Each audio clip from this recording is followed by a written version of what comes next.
Queen Cleopatra wants to eliminate me. This video is purely for entertainment and does not infringe on copyrights or laws. The rights to the novel and image belong to the original author. We do not claim ownership. Don't like waiting and want to listen to this fanfic in full now? Subscribe to our Patreon, where you'll find the best fanfics.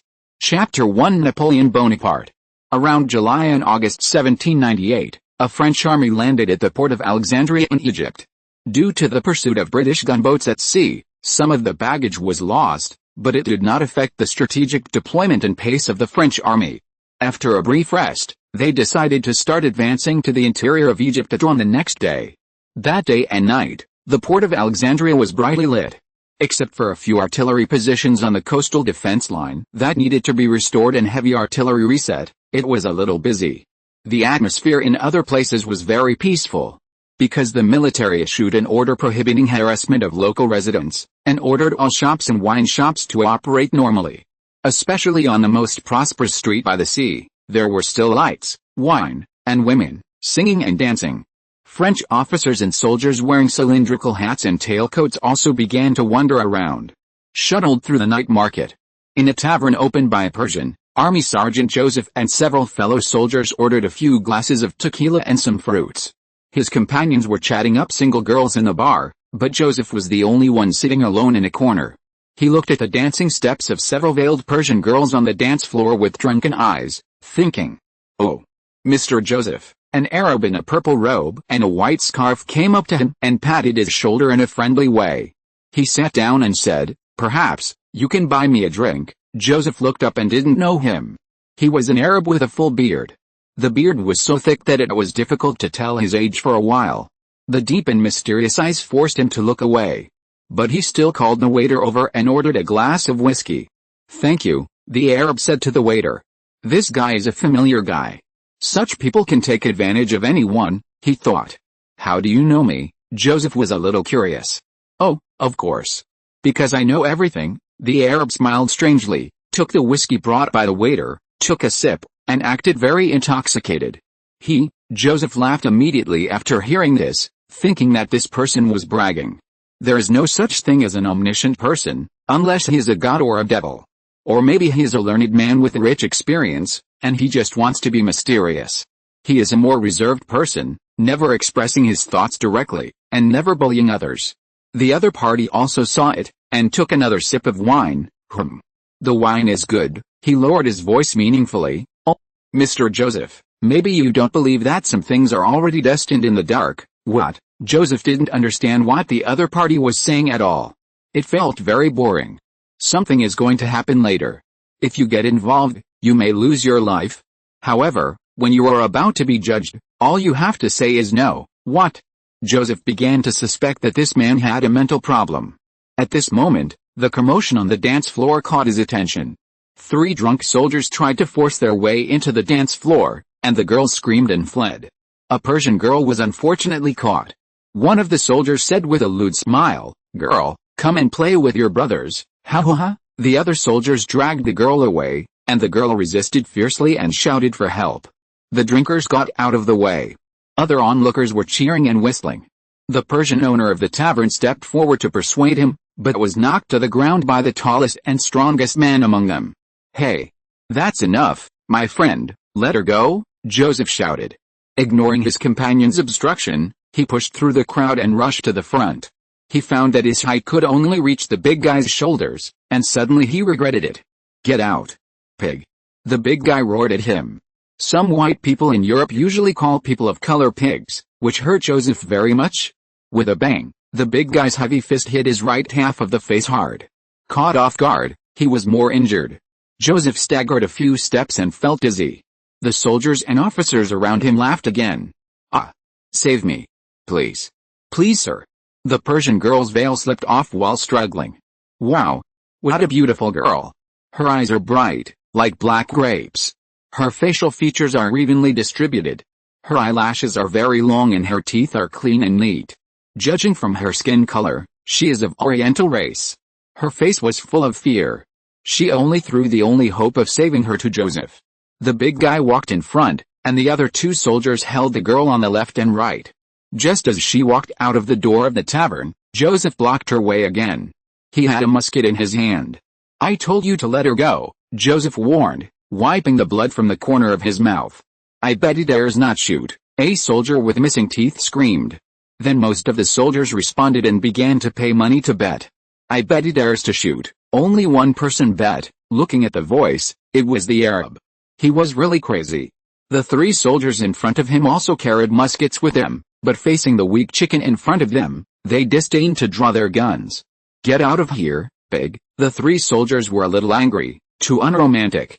They wanted to give the weak chicken a good beating. It would be best to break off its chicken wings and smash its mouth to tell him to mind his own business. The Persian girl finally broke free and ran away. The 3 soldiers were about to take action, and a gunshot rang out with a smell of gunpowder. The big guy just opened his mouth in surprise, then fell to the ground, twitched a few times and stopped moving. This moment made most people present stunned. Except for the Arab who won the bet and collected the money. The consequences are really serious. Joseph's mood immediately fell to the bottom. Damn, a misfire at this time. Next, Joseph was arrested by the patrol soldiers. He was directly sent to the front inspection office. On another street, there was a temporary office space, a 2-story building without a sign. The big guy's companions unanimously demanded the execution of the murderer. The inspector was busy reading documents on the table, and did not carefully question the case or ask the prisoner to explain the whole story. When he saw that it was an Asian, he said, "Take him out and shoot him. I am innocent." Joseph wanted to defend himself, but no one gave him the opportunity. The big guy's companions also rushed to watch the excitement. On the way to the nearby grove, he accidentally remembered what the Arab said. "But, apart from being shot, is there any meaning in other things?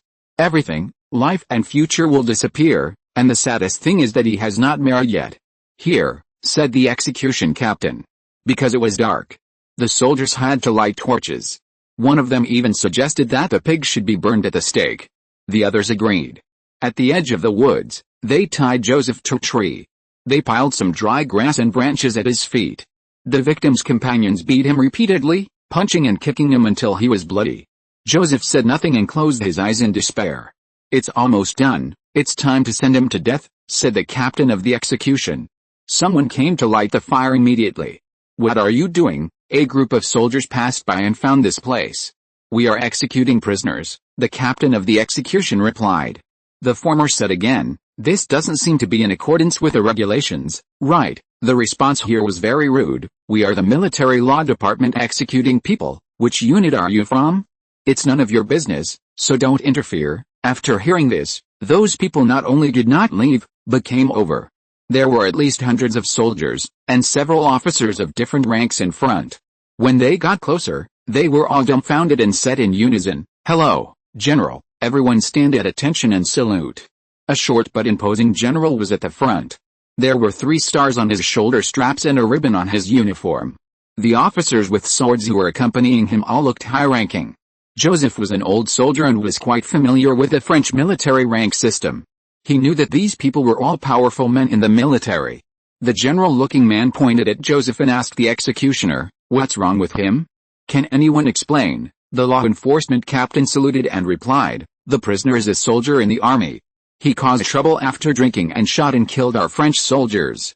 The situation is serious and the impact is extremely bad. Please allow the execution." "Oh," the general turned to Joseph and asked, "Hey, what's your name?" "The murderer, my name is Joseph, General," Joseph replied. "Are their accusations true?" the general asked again. "No," Joseph replied. "Well, then let me ask you again, Joseph, do you think the sentence against you is fair?" the general asked again. "No," Joseph replied again. "Oh. If you are pardoned now, do you think it is fair, unfair?" Joseph answered without hesitation. "Haha," the general laughed. "What do you mean, Mr. Joseph? I want to hear your explanation," the general said. This, Joseph thought for a while and replied, "General, no matter who is right or wrong, he deserves to die. But I killed someone after all, and I should be punished. But I don't regret it, General, because I saved a girl who was bullied by them." "Yes. Very good," the general nodded. Seeing that all the people involved in the execution were silent, the general also understood the general idea. "Then, Mr. Joseph, please go back to the battlefield to atone for your sins, and don't make me regret it." Then, He ordered the adjutant to pardon Joseph and escort him back to the camp. The victim's companions and the people in the firing squad couldn't believe it was true. But it happened after all. On the way back to the camp, Joseph asked the adjutant, "Who is that general, Napoleon Bonaparte?" The adjutant said. Chapter 2: The Donkey and the Scholar. Our respected French commander Napoleon issued a famous order: let the donkeys and scholars go to the middle of the team. That is, they had to transport cannons and supplies, and some combat supplies, and take care of 175 scholars and more than 100 donkeys and camels carrying their equipment.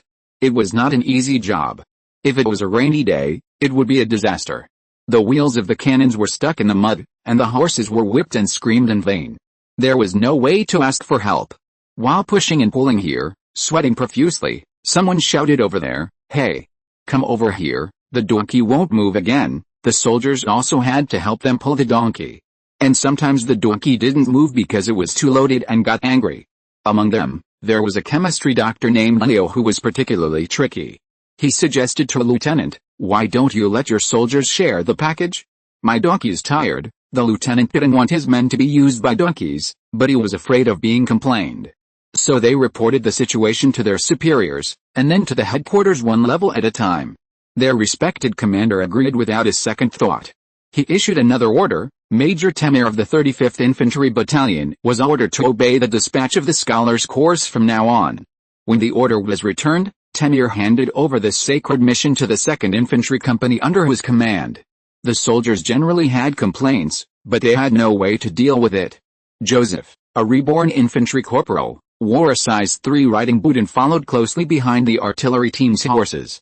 He carried a smooth-bore musket on his left shoulder, and a gunpowder bag and a lead-shot bag hung around his waist. He also had to hold the reins of the donkey in his right hand. Unfortunately, he happened to be a soldier in the 1st Squad of the 3rd Row of the 2nd Company of the 35th Battalion. "Hello, Mr. Carter. Infantry Sergeant Joseph is happy to serve you," he said, bowing 90 degrees, and his words and deeds reflected the humility unique to Orientals. Although he was very entangled in his heart, his friendliness also resonated with the donkey owner, who also became kind. "Haha, we get along well," Carter said. "Maybe we can become friends." I have to admit that Carter is a very easygoing person, very polite and well-mannered, which is fundamentally different from other so-called arrogant and rude gentlemen. This will be gradually reflected in the following chapters. As a mercenary who has participated in countless battles, Joseph's memory of his hometown and origin has become very vague. It is not because he has been baptized by blood and fire and has become indifferent to everything, but because of the sequelae of a naval battle 3 months ago. The only mark left by Joseph in that naval battle is the dark brown scab on his right shoulder. Fortunately, it is not serious, but every time the military doctor changes the dressing, he grimaces in pain. After being beaten up the night before, the wound broke open again and a lot of blood came out. For Joseph's heroic act of saving the beauty, the brothers around him gave him a thumbs up and said he was great. They also said that those who survive a great disaster will have good fortune in the future. Maybe, if something similar happens next time, we won't be so lucky. Then again, I really don't understand why the French Republic has the most powerful land army in the world, but it is a coward at sea. It always loses battles. The English fleet chases it all day long. Every battle caught the French ships off guard and made them exhausted. The soldiers even commented privately that it was not because the French fleet was weak, but mainly because of the improper use of people. Of course, this is a digression, so let's not talk about it for now. Let's talk about the naval battle that Joseph experienced first. On that day, on the sea near the Malta Island in the Mediterranean Sea, British warships sank 2 French warships, a merchant ship converted into a transport ship, and a cruiser gunboat. When the battle was coming to an end, many corpses, broken masts and planks of warships floated on the sea. The blood dyed the sea within 3 kilometers around Red. The rumbling artillery battle continued around, and the gunpowder magazine of the gunboat where Joseph was hit by the enemy, and a huge explosion occurred. He was thrown far away by the airwaves like a sandbag. Then he remembered nothing. After the ship sank, his companions who were still struggling in the sea were effectively shot and killed by the enemy at close range. He lay on an oval deck block. Although he was not dead, he was shot on the shoulder. A wave came and an empty wooden box hit his head. Since then, he has lost his memory. It was due to logical thinking. Because he looks like an Oriental yellow man and has the blood of Asia Minor, he must also be an Oriental. Strangely, he can speak many languages, including French, English, Arabic, Indonesian dialect and Chinese. This is rare among soldiers. Sometimes he would act as an interpreter under the order of his superiors. Or because of racial discrimination, being an interpreter without the treatment of an interpreter is very annoying. Along the way, the French army occasionally encountered small groups of Ottoman Turkish cavalry, most of whom dared not approach because of warning with carbines. Several town fortresses along the way were easily conquered. When attacking the castle, the heavy artillery showed its great power. As long as the firing angle is right, a cannonball can smash the thick wooden door of the castle. The Ottoman Turks were relatively backward in equipment, with only a small number of light artillery and mortars. Of course, they were vulnerable in combat. For the strongholds of the resistance, the superiors had an unwritten rule: limited time looting, that is, the looted property was distributed according to percentages. In addition to turning it over to the treasury, officers and soldiers had a certain proportion of the share. It was top secret information and could not be seen in the light. After the war, a soldier privately revealed that in one of the battles he obtained 2 silver items, which were converted into 2 gold coins. He also bullied 2 women with others. According to reliable sources, their large forces are gathering in the desert area of Giza province. It seems that a major war is imminent, but not today. Tonight, the French army camped on the edge of the oasis. In the distance is the vast Sahara Desert. Because some equipment and supplies were lost in the previous naval battle, the officers and doctoral scholars all lived in tents. The soldiers could only lie on their backs around. "Hi, friend," Dr. Carter threw a bottle of whiskey over. The year was 1795. It was produced in a winery in southern France. "Please take care of my donkey," Carter told the waiter. He had his own things to do. "No problem," Joseph replied. The donkey and camel were quietly nibbling the grass on the ground. The heavy green cannon was cold. Dinner was toasted wheat cakes with cured ham slices. "I heard that the existing food would not last long. Soldiers don't have to worry about it. It's all the officers' business. As long as there are people, there will be food and wine. There is no doubt that they can exchange bullets and bayonets." Near the tent, a bonfire was lit. The brothers took turns drinking a bottle of whiskey, talking about ghost legends and women. It was also a good enjoyment. Joseph, on the other hand, was relatively silent, and he smiled from time to time to blend the atmosphere. While drinking whiskey, he looked out at the starry sky. The starry sky was dotted with stars, giving him endless imagination. He even had the urge to write Chinese poetry. Dr. Carter in the tent was talking with several archaeologists who were traveling with him. Under the oil lamp, several heads were close together, flipping through books and materials on Egyptian archaeology. Because he was closer to the tent, he could hear that the doctors were very interested in the tombs of the pharaohs. They mentioned words such as golden masks and cuneiform. It was obvious that they came here to dig up human graves. Archaeology was a very good cover. This was a very unethical thing for Joseph. He believed that all tomb robbers would not have a good end, and their descendants would be ashamed of it. Even if the children born had an asshole, they would eventually have hemorrhoids, anal abscesses, etc. A person sneaked into Joseph's sight. He knew this person. He was walking in this direction. Moreover, he had inquired about it and found that this person was the Egyptian guide bribed by the French army for 30 gold coins, the Arab Gibbon. He was also the Arab in the tavern the night before. "Oh, Mr. Joseph, it is your fine wine that attracted Gibbon," and he couldn't help himself. Joseph smiled with relief, but didn't respond. He just nodded and motioned him to sit down. Gibbon sat cross-legged on the ground. He took the whiskey bottle from Joseph and smelled it first. He praised it repeatedly. He ignored the other brother's rolling eyes and gulped it down. His originally dark skin instantly disappeared in the night, and only his 2 eyes were shining. After chatting for a few words, Gibbon's tone became mysterious. "Mr. Joseph, have you heard of some local legends in Egypt? I would like to hear more." He said. Anyway, he was lonely, so he might as well listen to stories to kill time. Chapter 3: Legends of the Gods.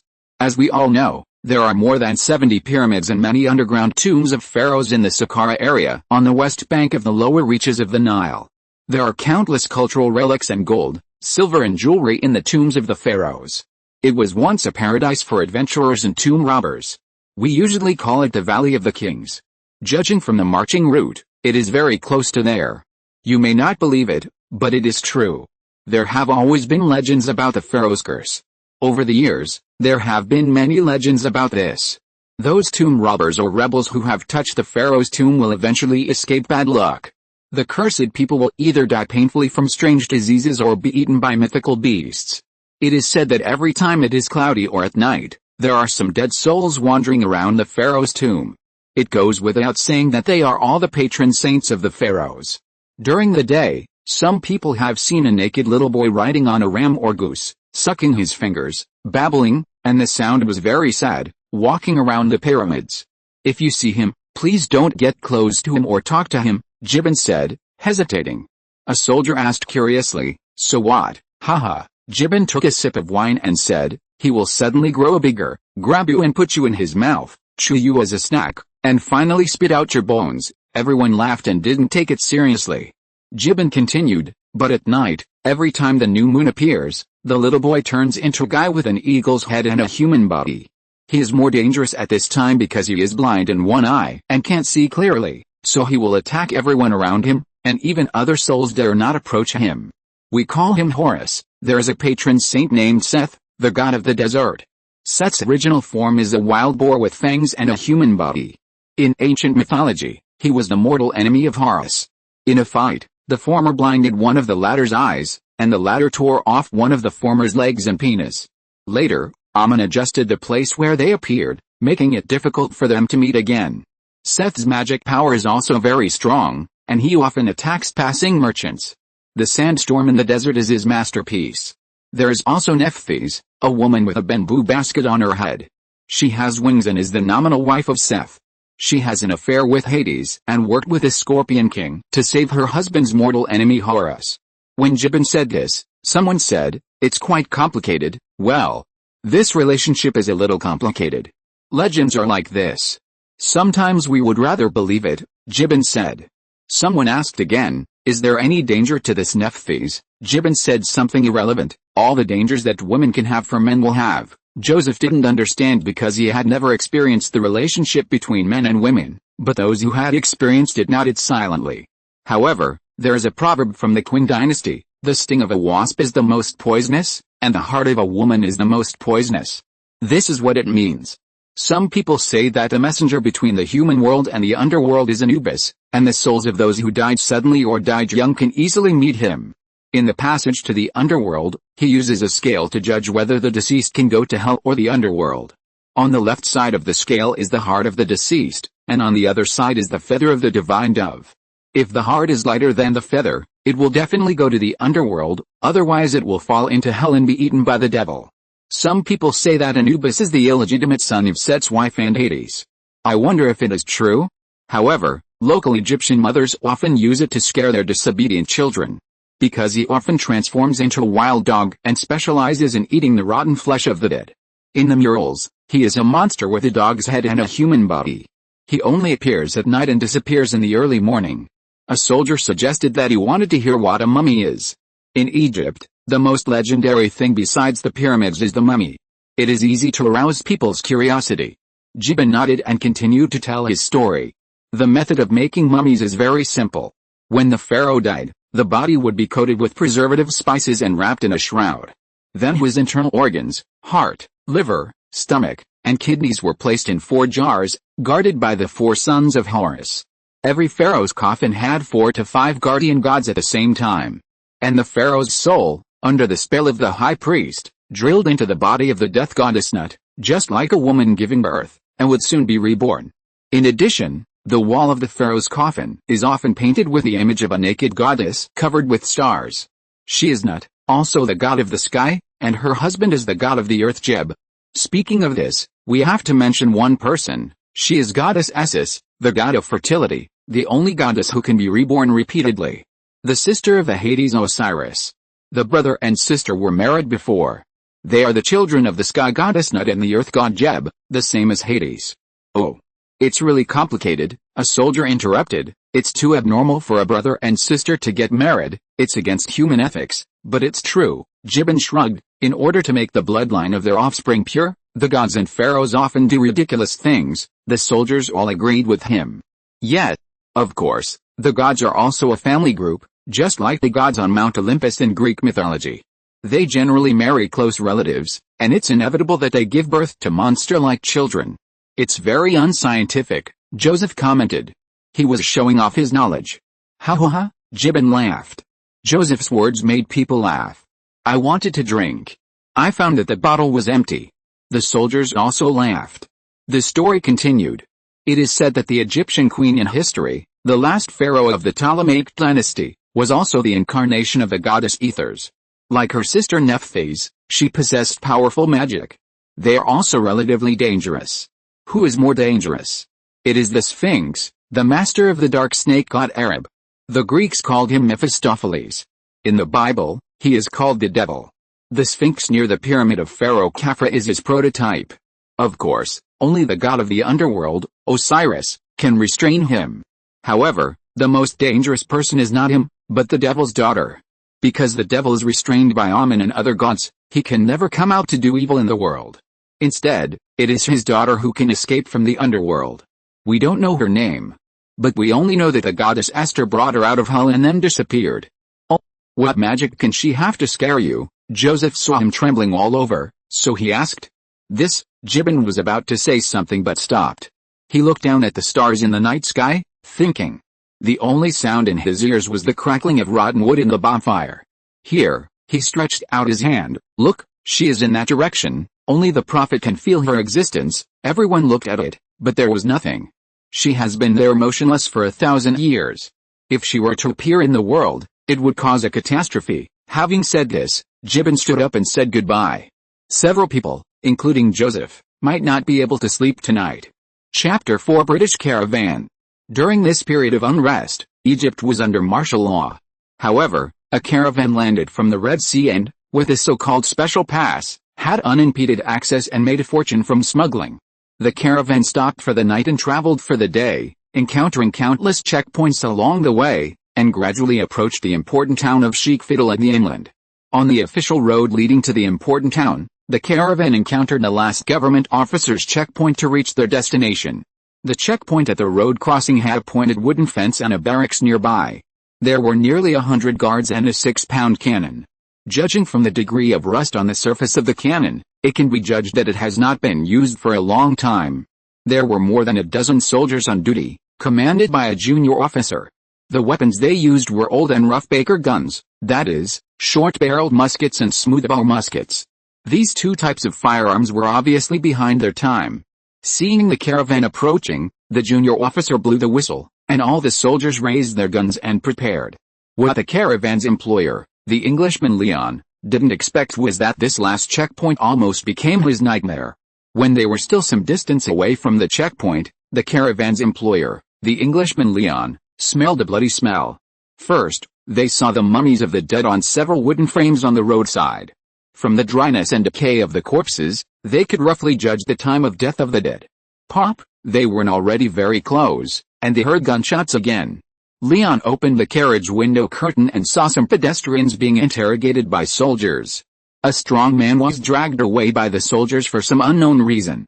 Although he kept begging, 2 soldiers held him and forced him to kneel down, and 1 soldier shot him in the head. Closer, the soldiers stopped the caravan. A dozen soldiers passed through the fence, with their guns raised in a half-moon shape and on alert. A man came out of the caravan immediately. He was a Turkish guide and caravan leader named Conan. Conan talked to the checkpoint officer and handed over the special pass. The pass had the double seals of the East India Company and the Egyptian province of the Ottoman Empire. At this time, another officer of a higher rank arrived. He took the pass handed over by his subordinate and threw it away with disdain. Then an order was conveyed, and the messenger blew the whistle. In an instant, the soldiers in the barracks and nearby areas came out in full force, with more than 100 people. The caravan was surrounded. The caravan was stunned by the sudden scene, and several bodyguards under Leon were disarmed. No problem, Leon said confidently to the leader. There's a Chinese saying that money can make the devil push the mill. He handed him a bag of silver coins, and he thought that Conan should know what to do. The leader negotiated with the officer again, but the officer was unmoved, knocked the bag of money on the ground, and ordered the soldiers to check the caravan's goods. The caravan lined up and waited for a body search. At this moment, Leon's face turned green. Because he understood that all the goods were contraband, and once they were exposed, they might be killed. He jumped off the carriage and greeted the Turkish officer in a very friendly manner. He spoke loudly in unskilled Turkish, "Please don't do this, friends. I am a good friend of your superior, General Kreitman." As he said this, he walked up to the officer and the soldier stopped moving.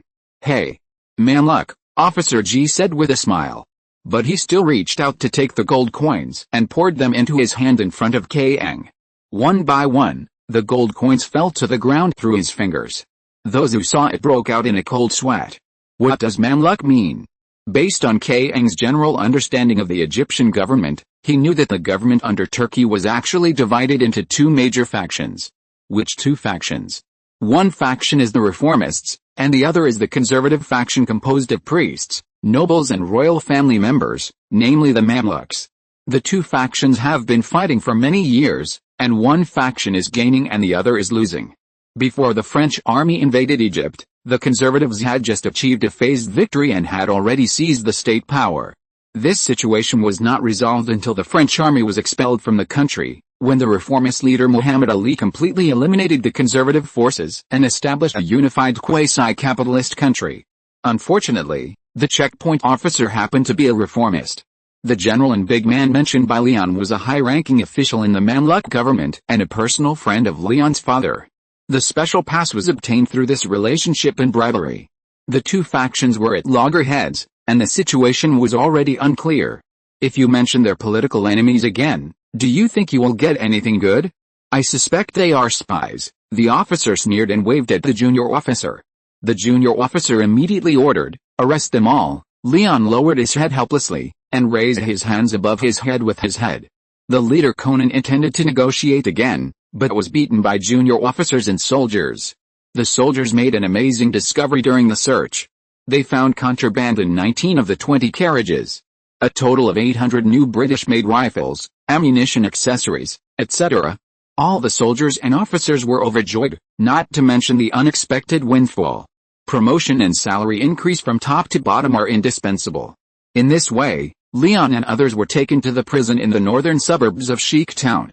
Subsequently, the garrison headquarters stationed in the important town immediately issued a promotion notice for the checkpoint officers, and planned to execute all 26 people including Leon 3 days later.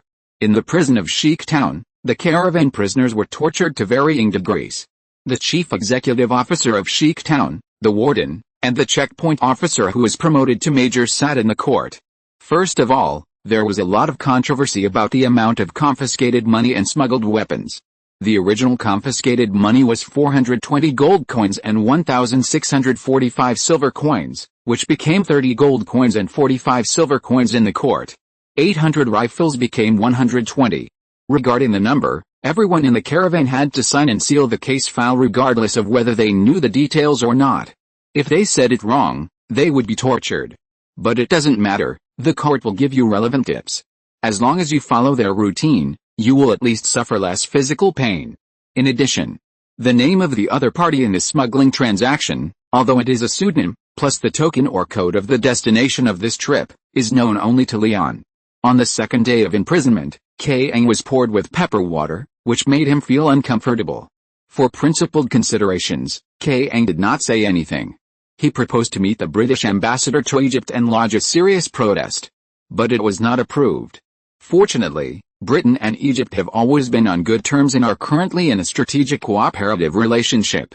The attitude of the court was quite relaxed during the retrial. But he still pulled out one of his nails.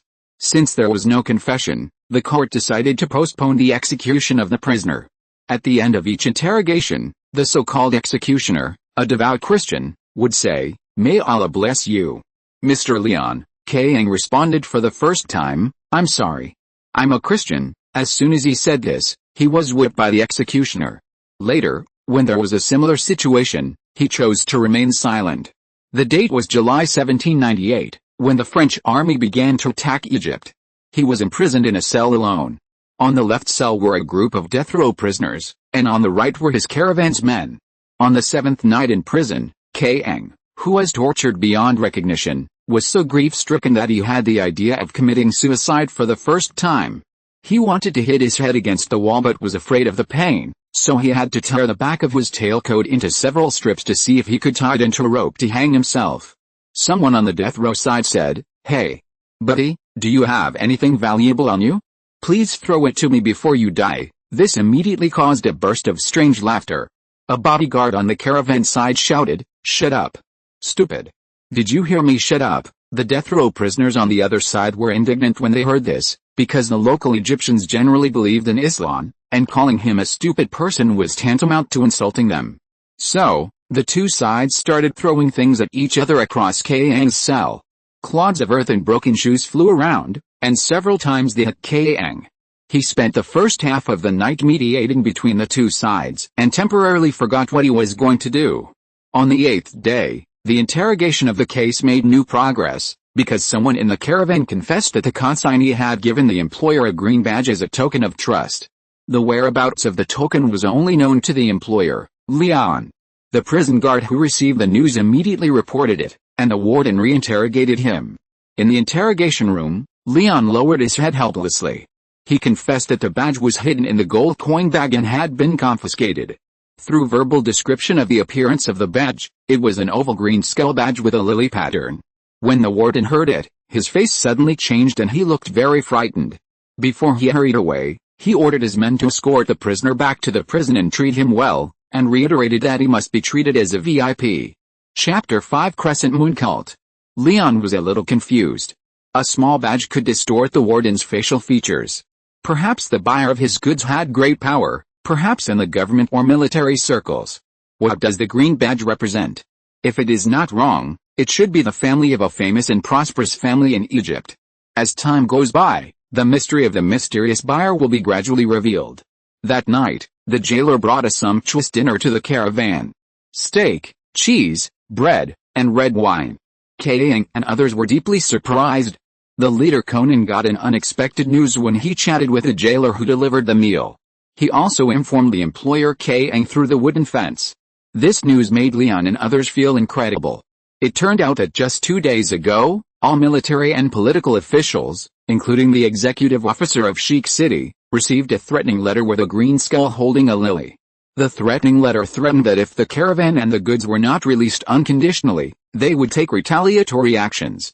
After receiving the letter, the officials of all ranks discussed and thought that it was a prank by the accomplices of the caravan who had escaped the net under the guise of a terrorist organization. So they stepped up the intensity of torture and forced the caravan to confess the hiding place of the accomplices. Unexpectedly, they received some wooden boxes in the afternoon, which contained the heads of 13 missing soldiers. Not only that, at noon yesterday, 7 members of the executive officer's family were also kidnapped. After Leon was interrogated this morning, the prison authorities found the badge and the gold coins after her plane. Only then did the officials of Sheikh Town know that they had stirred up a hornet's nest. It is said that this terrorist organization originated from the Ptolemaic dynasty of ancient Egypt. Its name is Crescent Church. The Crescent Church used to be a symbol of a green lily. Its current leader got inspiration from the flag of a pirate ship and changed it to a symbol of a skull holding a lily. Leon had only heard of it, but knew very little. The activities of the Crescent Church are very wide. Sudan, Syria, Egypt, Algeria, Congo, Lebanon, some European countries and some countries on the Arabian Peninsula all have their bases. They specialize in sabotage and terrorist assassination. It is no wonder that the military and political officials of Egypt are terrified. Everything is in the hands of the terrorist organization. Through negotiations, the two sides agreed to exchange hostages on both sides of the Nile. The Sheikh government army is on the east bank, while the Crescent Church is on the west bank. The exchange conditions of the two sides are that the government army must release the British caravan members and the goods listed on the list. The terrorist organization must also release the family of the Sheikh Town executive officer who was detained, the family of 22 other officials, and the remains of some soldiers. The two sides transported by boat. The next day, which was the 9th day of Mr. Leon's imprisonment. At 7:15 in the morning, the prison released the detained caravan members. At 8:25, they arrived at the west bank of the Nile by car. The exchange of hostages between the two sides was proceeding in an orderly manner. After crossing the river, Leon and his group of nearly 30 people saw a group of hundreds of masked cavalry. That is, the so-called bloody terrorists. As required, Leon and others were also masked. The reason for masking was to avoid being recognized. After an unknown amount of time, Leon still felt the scorching heat of the sun and the sandstorm stirred up by the heat waves. It is estimated that the terrorist camp is hidden in a corner of the desert. The group walked for nearly a day. Finally, the carriage stopped and the caravan was allowed to take off the mask. An elderly man in a white robe welcomed him. The masked man who led the way introduced, "This is our leader, Feridman." First a hug. "May Allah bless you," Feridman said. "Please say hello to your father for me." Leon felt the warmth of a family member in his arms. "Allah bless you too," Leon said in return. "What a pity. The Cuban cigars and rum that my father asked me to bring to you were robbed by the government," Leon said apologetically. Feridman expressed his understanding. He and Leon's father are old acquaintances and have been in contact for more than 30 years. When Leon was young, he had seen Friedman on a cargo ship on the high seas. He was impressed by his thick beard. It can be seen that their camp was built around a spring pool in an oasis. The area was not too big or too small. The plants were all drought-resistant bushes half a person's height, and some trees were not too tall. Because it was close to the water source, some small creatures could be seen, such as scorpions, beetles, and four-legged geckos. They were walking under people's feet. There were hundreds of tents the same color as the yellow sand scattered in the oasis. On the tallest beech tree in the center, there was their observation tower. Here, men, women, old and young lived their peaceful and simple lives, without any signs of terror. A group of little boys and girls curiously surrounded Kang and several other foreigners. The adults called the children back, fearing that they would disturb the guests. On the contrary, he liked children very much. It seemed that there was a package in one of his carriages, which contained candy maltose, and he asked a bodyguard to take it. When the package was opened, it caused a commotion among the children in the entire camp. Friedman personally arranged tents for Leon and others. There was a grand bonfire party in the evening, with wine and roasted whole lamb to eat. They were very happy for most of the night. Leon didn't want to say much about the prison disaster, but he was very grateful. The next day, the buyer and seller began to hand over.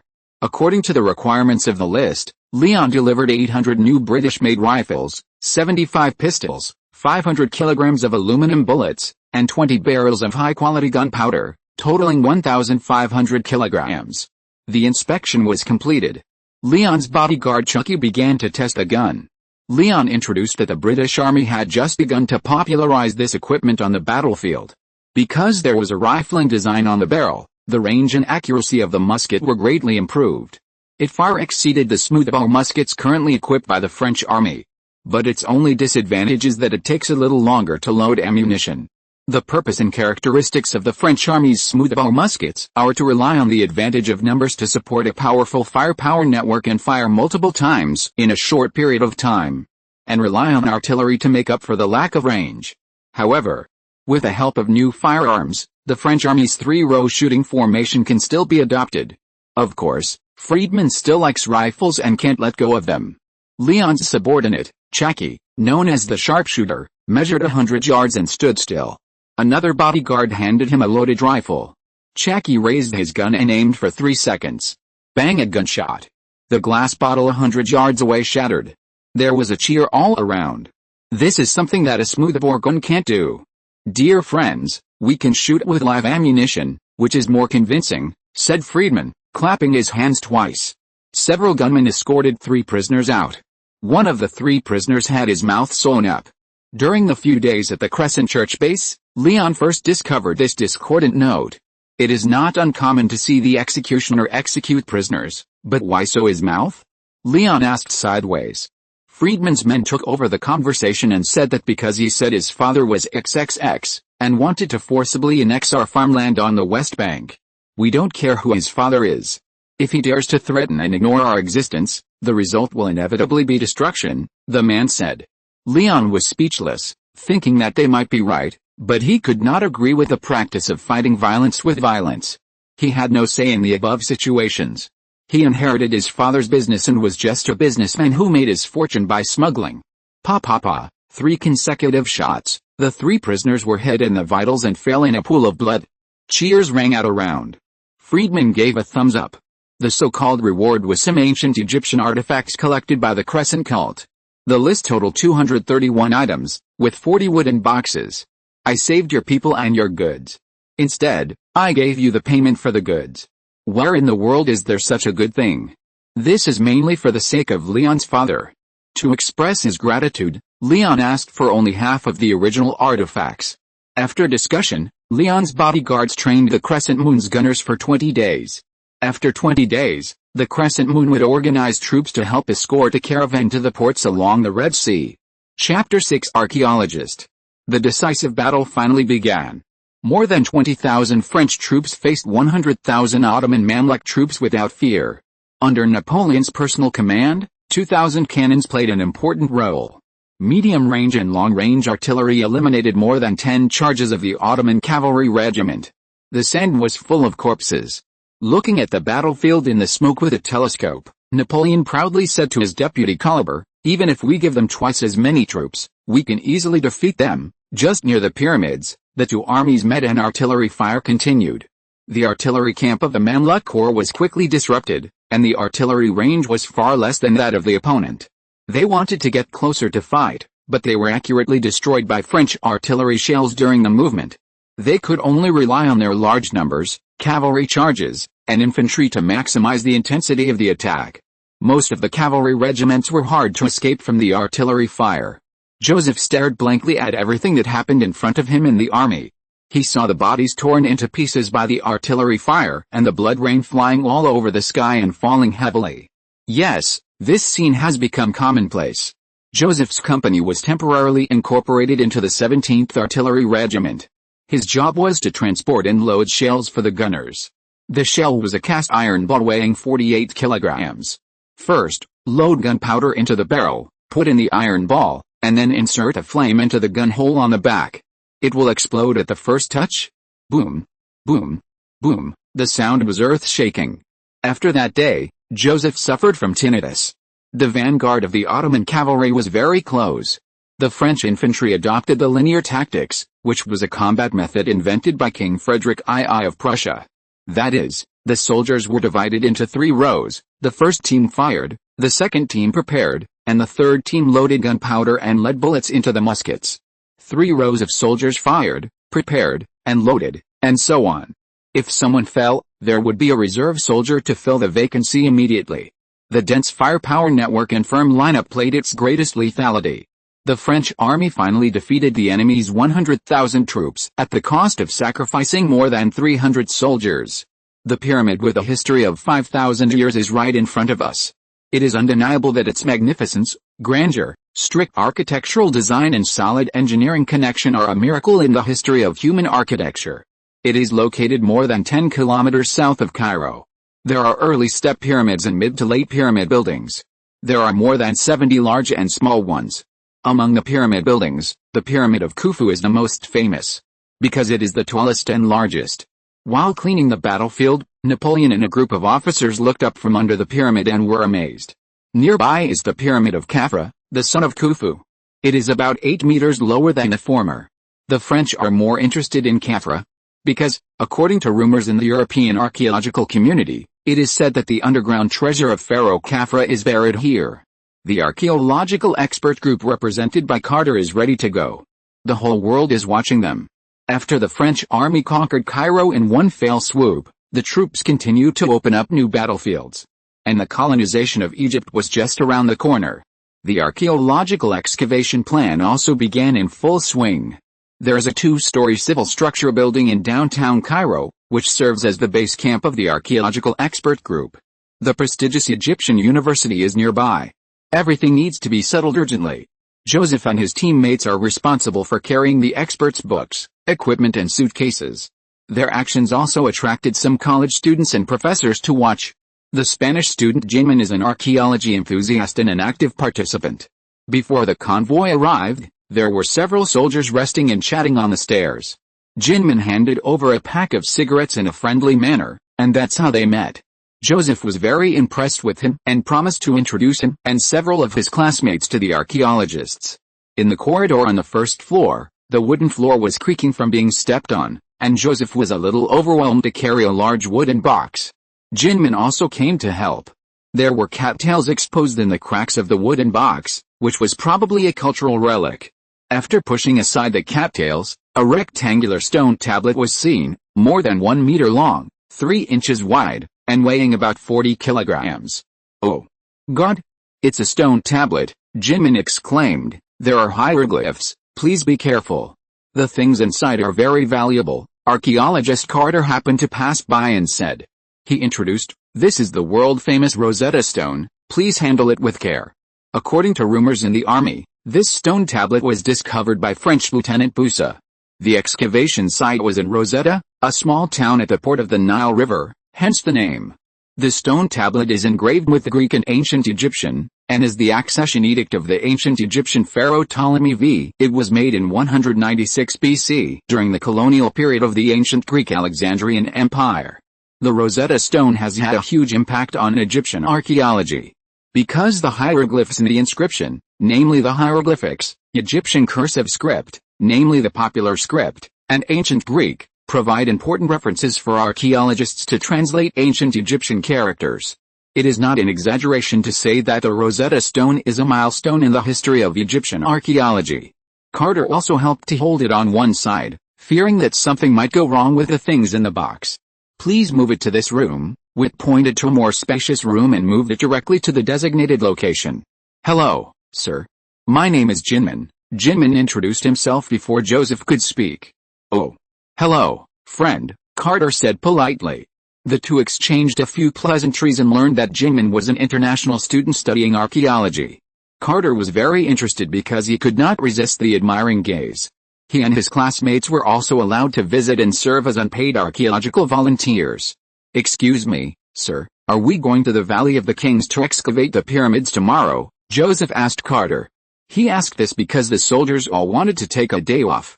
Valley of the Kings? No, you are wrong, Joseph. The real Valley of the Kings is in the south, near Thebes, Jinmin answered first. Carter nodded in approval. Oh. It seems that the guide's words are not credible, Joseph thought.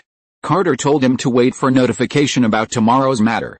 However, later they received an order from the headquarters in Cairo, saying that the archaeological team will set off the day after tomorrow to conduct archaeological excavations in the pyramids, and all relevant units must be prepared. In addition, soldiers are prohibited from traveling alone, and they must go out in groups or companions because 3 premeditated terrorist attacks have occurred. 1 soldier was missing and 3 soldiers were shot dead. The next day, Joseph and 2 companions, Riska and Miller, drove a donkey cart to purchase necessary items. Under the small building, they met Jinmin and several of his classmates. 1 boy and 3 girls. They said they were familiar with the market terrain and were happy to be guides. Oh. That couldn't be better. Riska drove the cart, Miller and Joseph took the money and a list of items. Several classmates sat on the cart and walked in the market in Cairo. During the chat, Joseph met several new friends, including the Turkish student Jayamu, and the British female students Mary and Mona. Joseph was quite fond of the Austrian female student Sushu because her eyes were blue, as beautiful as sapphires. The war did not change much here. The market was still prosperous. According to the items listed in the list, he bought 10 iron rods, as well as wooden shovels, iron picks and other archaeological excavation tools. There were also some daily necessities. With the help of several girls, Joseph bargained with the vendors and saved some money. Joseph thought that the money saved might be used to treat the girls to something to drink. The other 2 companions were extremely flattering, hiding the rude parts of themselves, and trying their best to act like gentlemen. Or they were eloquent and boastful, making the girls giggle. Joseph knew what the 2 guys wanted to do. Do you have a little hand that wants to make money? Move it? Recommend it to me. Chapter 7 Girl Beta.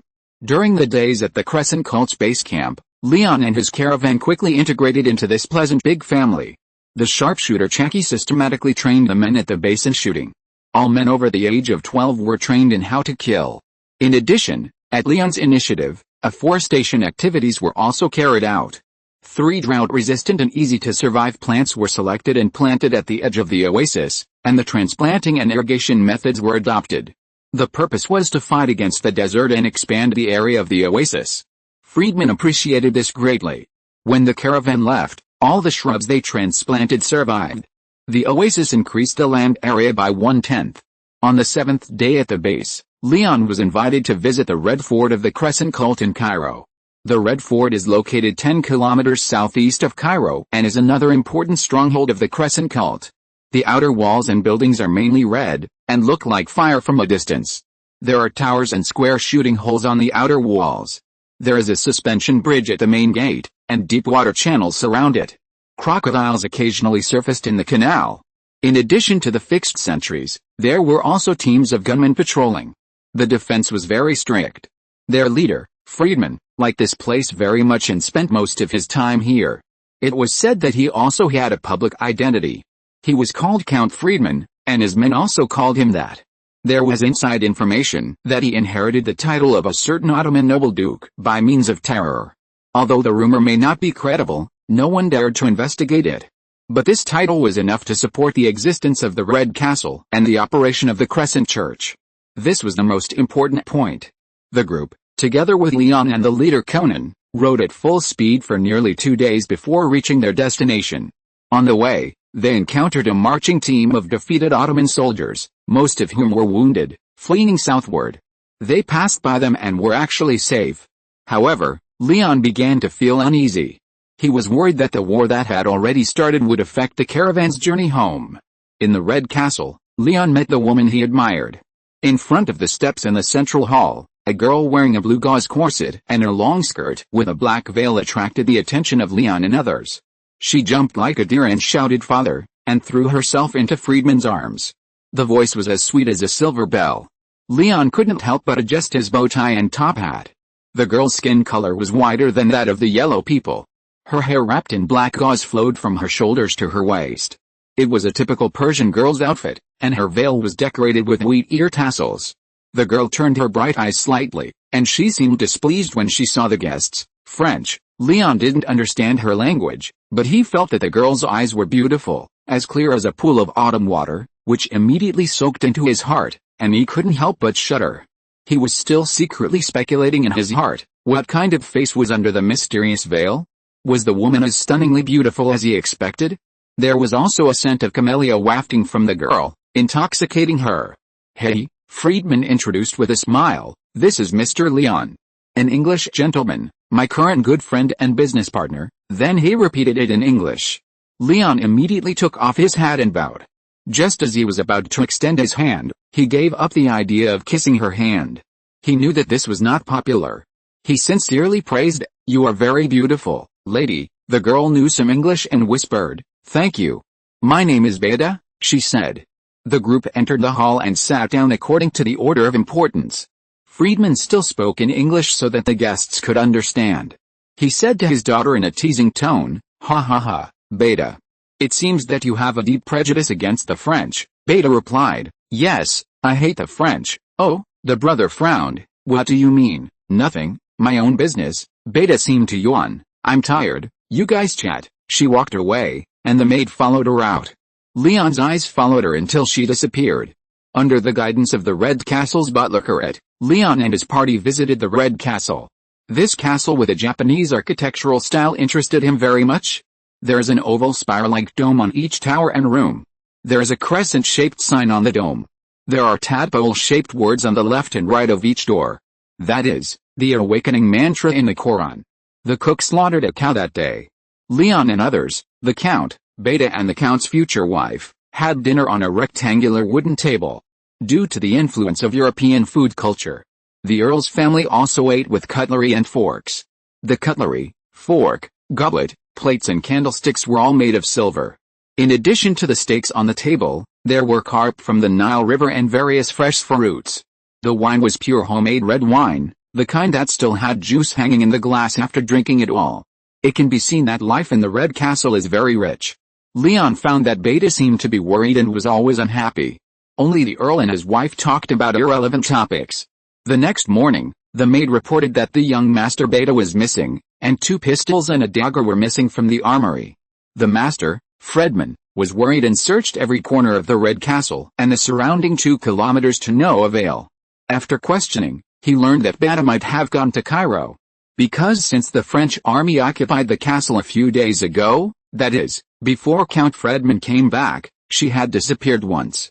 Just a few days ago, she had privately threatened to kill a few French people to vent her anger. But he didn't say why. The Count followed the clues one by one and finally understood where his daughter had gone. What to do? There was no other way, for the sake of his only relative, his doted daughter. He had to go there in person and snatch the food from the tiger's mouth. After discussing with a few trusted subordinates, it was decided to set out in 3 groups, all equipped with pistols and daggers. This journey was destined to be extremely dangerous. But the arrow was on the string and had to be shot. The drawbridge was lowered, and people dressed as civilians led their horses out, followed by Kang and his subordinate Conan. "How can I, Kang, be absent from such a big thing?" Kang said to the owner of the Red Castle with confidence. "Well, good. There's a proverb in my hometown, which goes, 'A friend in need is a friend indeed.' It is rare that Mr. Leon is so righteous." The Count was very excited. "Then I'll trouble you, sir." But the Count hesitated to speak. Because he understood that the British were the old enemies of the French, and if he was brought along, it would cause unnecessary trouble in the French-occupied areas. He had to say it clearly, thanking Mr. Leon for his kindness. Leon understood and returned to the Red Castle reluctantly. After the Count and the others left, he felt so conflicted that he really didn't want to miss the opportunity to be a hero and save the beauty. If Beta left and said goodbye to him forever, he would regret it for the rest of his life. If you're listening to this novel on a channel other than Fanfic World, it means they downloaded and uploaded it without effort. We cordially invite you to visit our channel, Mundo Fanfic Novelis. There you'll find the original version of this story and you can explore many other novels of various genres. We're waiting for you to immerse yourself in a world of incredible novels. Chapter 8, Guidebook. The superiors sent another new notice, saying that the preparations for the archaeological group's trip would be delayed for another 2 days. Joseph and his companions were assigned to the guard platoon of the archaeological team. In other words, there were other candidates for the donkey driver, and soldiers were no longer needed. A group of local Egyptian laborers were recruited. Their 42 soldiers were responsible for security patrols, commanded by Lieutenant Carmen. Originally, I planned to invite Sushu to go for an outing in the suburbs, but I failed to do so due to work transfer. Looking back on the day before, Joseph, Liska and Miller were all full of sweetness. Liska was still sighing and missing Mary's passionate kiss. Miller said teasingly, "Forget it, brother, we are not the same kind of people. They are at the same level as the professors." This was also for Joseph to hear. Yes, they are just ordinary soldiers. What status can people with their heads on their belts have?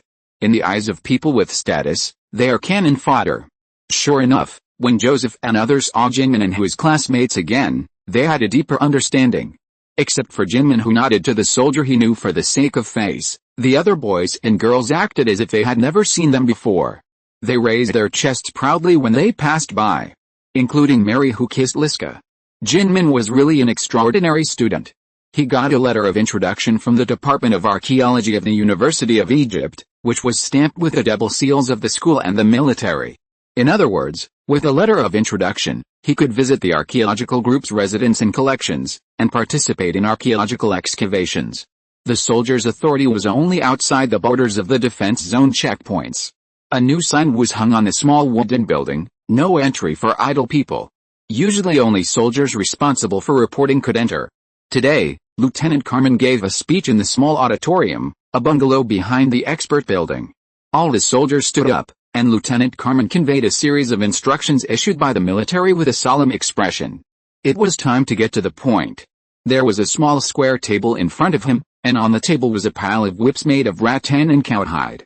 He said, "We should treat people like animals, just like animals." He picked up a whip and whipped it, then pulled out a military dagger from his belt and thrust it into the square table, his face full of violence. "When necessary, let him know how powerful he is, and slaughter him like an animal." The day that Carmen was talking about were some heavy laborers for archaeological excavations. Among them were prisoners of war and captured civilians. The soldiers' primary task was to manage and monitor them. Later, the soldiers went outside the camp and gathered all the laborers. First, they searched them one by one to see if they had any contraband and how strong they were. Then they took their names and registered them in the register. For some dangerous elements, such as those who were strong and healthy and were confirmed to be prisoners of war, they would be branded on the face and shackled. The charcoal brazier was burning brightly and the branding iron was red. Lieutenant Carmen ordered. Joseph, you do it. Oh, although he was very reluctant, he still picked up the chrome handle. The laborers lined up in a long queue. The soldier held the first laborer's head and stuck out his forehead. When the iron was pressed, a puff of green smoke came out, and there was a smell of burning. The laborer groaned. This smell made people sick. For at least a month, Joseph felt like vomiting whenever he touched meat. Every time he branded a person, his heart throbbed until it became numb. Looking at the faces that were convulsing in pain, he felt the helplessness and resentment of the other party. He even wondered, why do people meet each other in this way? That afternoon, Joseph was on guard duty for another 4 hours. When changing shifts, the soldier who took over handed him a note.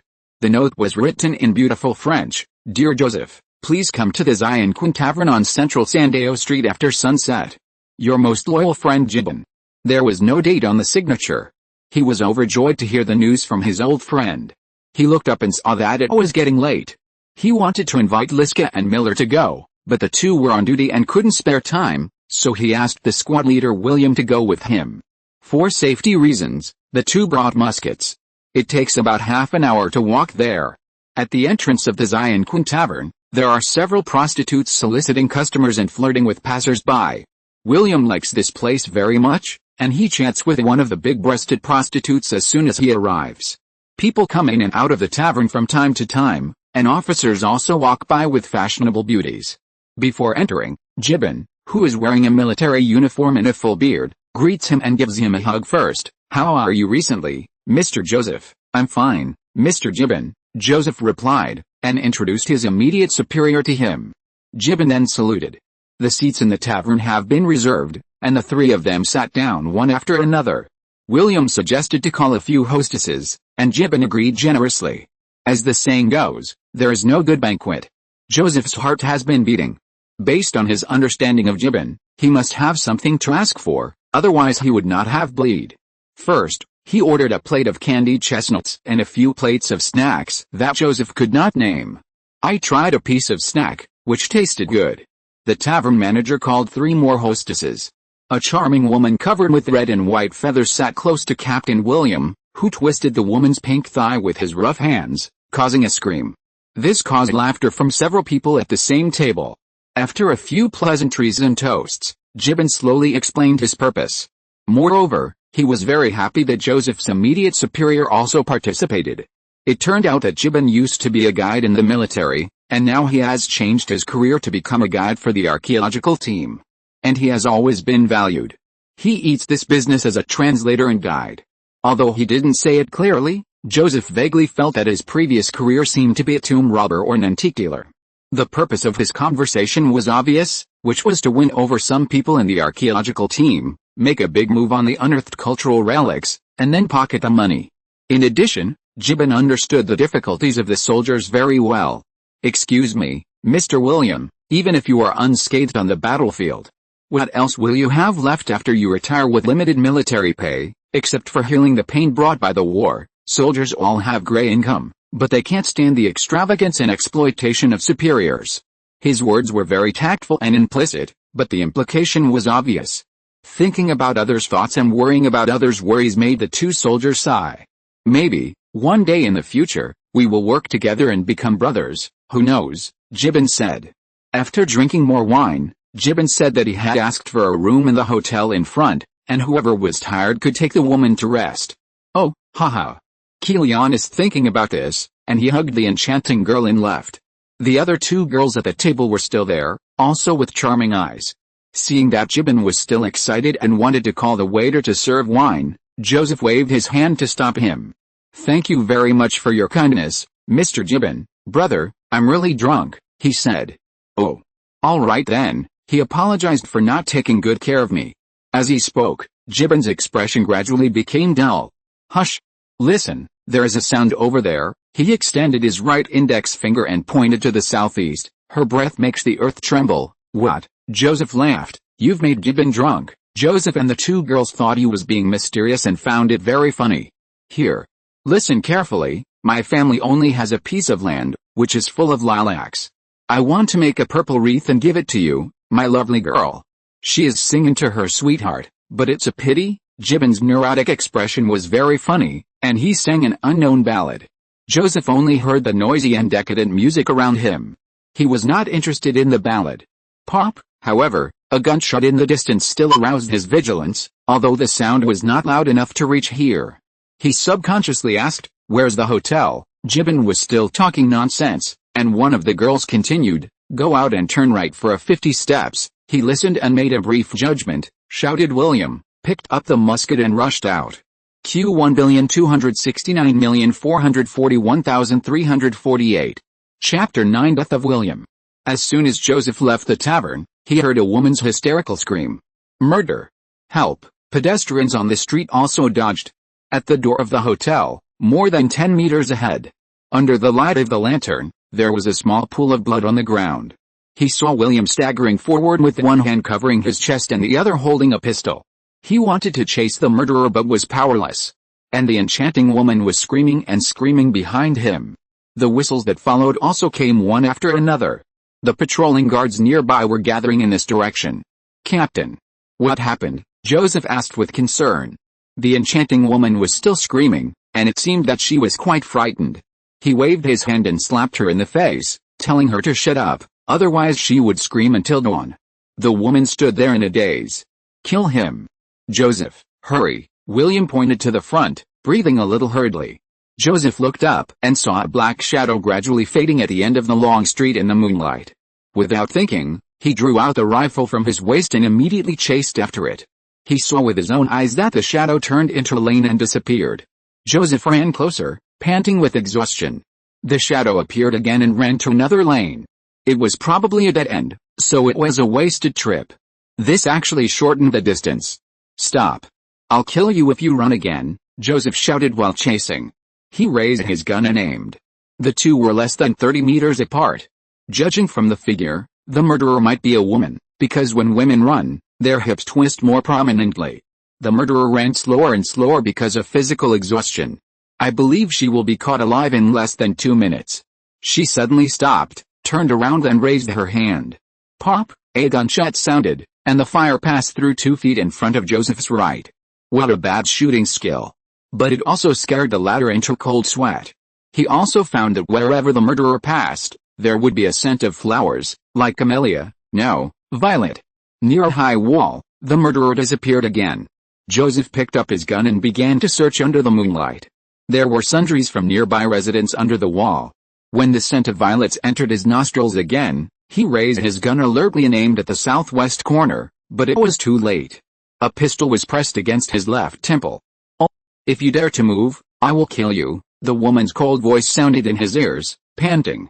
"Drop the gun on the ground," the woman said again in an imperative tone. Joseph was startled, but he felt that the muzzle of the gun against him was still warm. Based on his military intuition and the other party's movements when he was running away, he then judged that the pistol should have been fired. That is to say, the murderer did not have time to reload the bullet during the escape. If it was not wrong, she had another pistol that had been fired. So he smiled and immediately turned the gun to look directly at the murderer. "Miss, please don't scare people with a gun without ammunition." "Oh, this is very rude," Joseph laughed. There was a French humor in the voice, and he pulled a woman's musket. A musket without ammunition was no better than a fire stick. He could pull the trigger at any time and shoot the other person. But arresting the murderer was the main thing. Poor William, he couldn't bleed in vain. "You attacked our sergeant. I am arresting you in the name of a French soldier. Please come with me." The moonlight was shining on Joseph's face, and the woman had her back to the moonlight. He couldn't see the other person's face clearly, but he was sure that the murderer was masked. "It's you," the woman exclaimed. Before Joseph could react, another person's voice came from the darkness, speaking English. "Then guess, is there a bullet in this gun?" At the same time, another gun was pointed at the back of his head. Joseph consciously threw away the musket and raised his hands above his head. The woman shouted in surprise, "Is it Mr. Leon?" The gunman did not deny. "It seems that you are very cooperative." "Yes. Very good, right.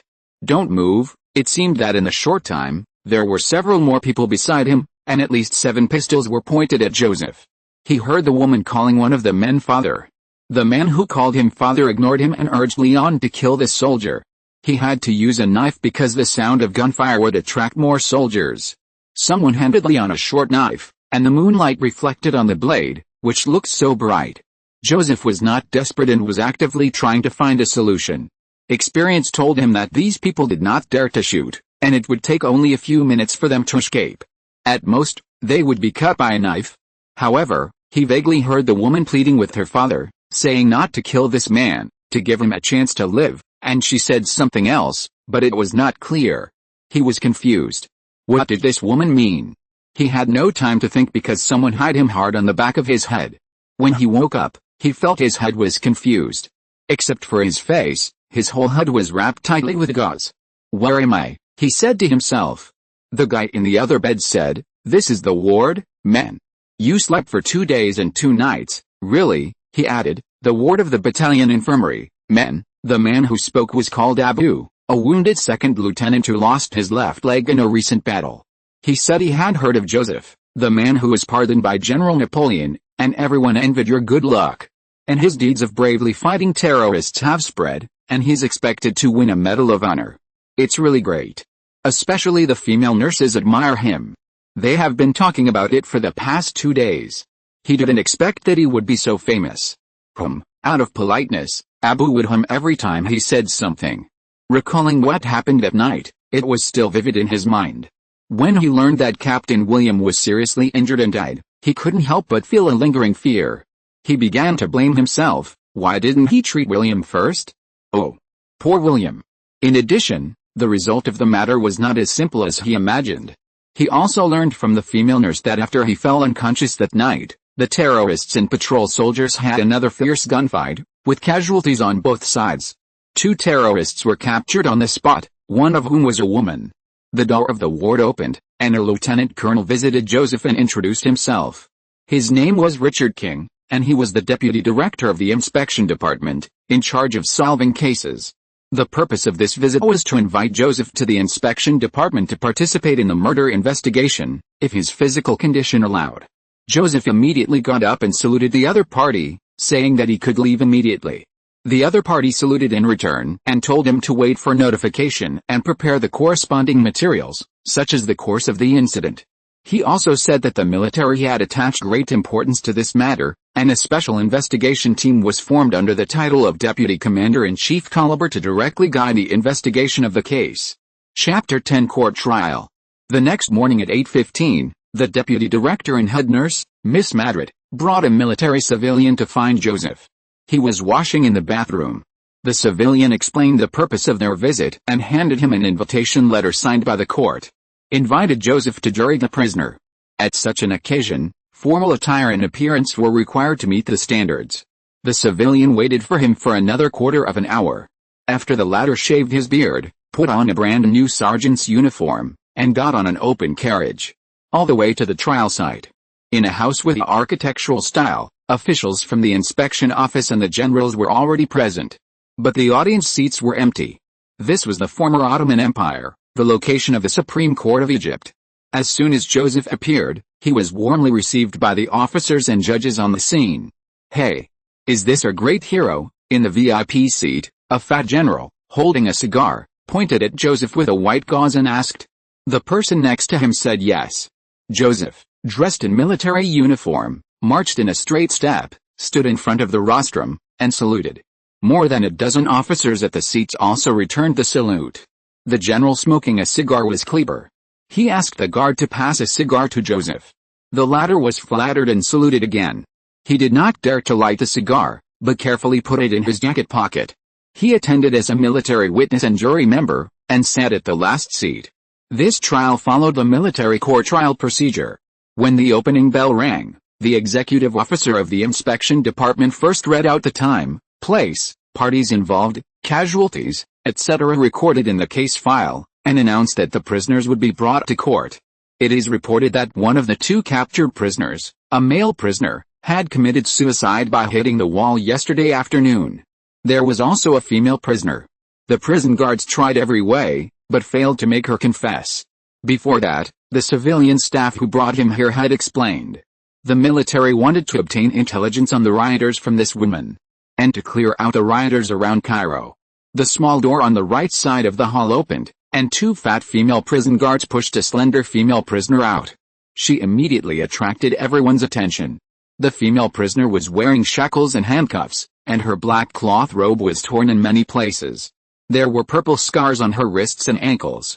There was dirt on her beautiful face, and the blood at the corner of her mouth had dried into purple color. She looked only about 20 years old. She must have been tortured before. Executive Officer Charlie King turned to the jury officers and shrugged, "It's a pity. As reported before, we know nothing except her name." A senior officer responded, "Well, this is a hard bone to chew, but it does not hinder our judgment on her." Then he signaled the trial to continue. Next, the executive officer explained the course of the terrorist attack. Then he summoned a series of witnesses to the court to confront the female prisoner on the spot. When faced with questions, such as the questioning of the hostess who accompanied William, "Ms. Catherine, how many times did you see the murderer shoot Mr. William?" The girl said 1 shot. Then asked, "Did the person in front of you shoot?" The girl replied, "Yes, Your Honor." But she was covering her face at the time. The female prisoner did not say a word in the face of all the questions. Richard King was a little annoyed. "The prisoner Beta, are you contemptuous of the court?" The female prisoner named Beta sneered and said, "You can think so. Well, this judge will first convict you of contempt of court." Richard King ordered the female prison guard to slap the prisoner 20 times. "Anyone who dares to be hostile and ignore my French Empire will be punished as they should be," Richard King said solemnly. "Papa." The strong female guard slapped the female prisoner 20 times.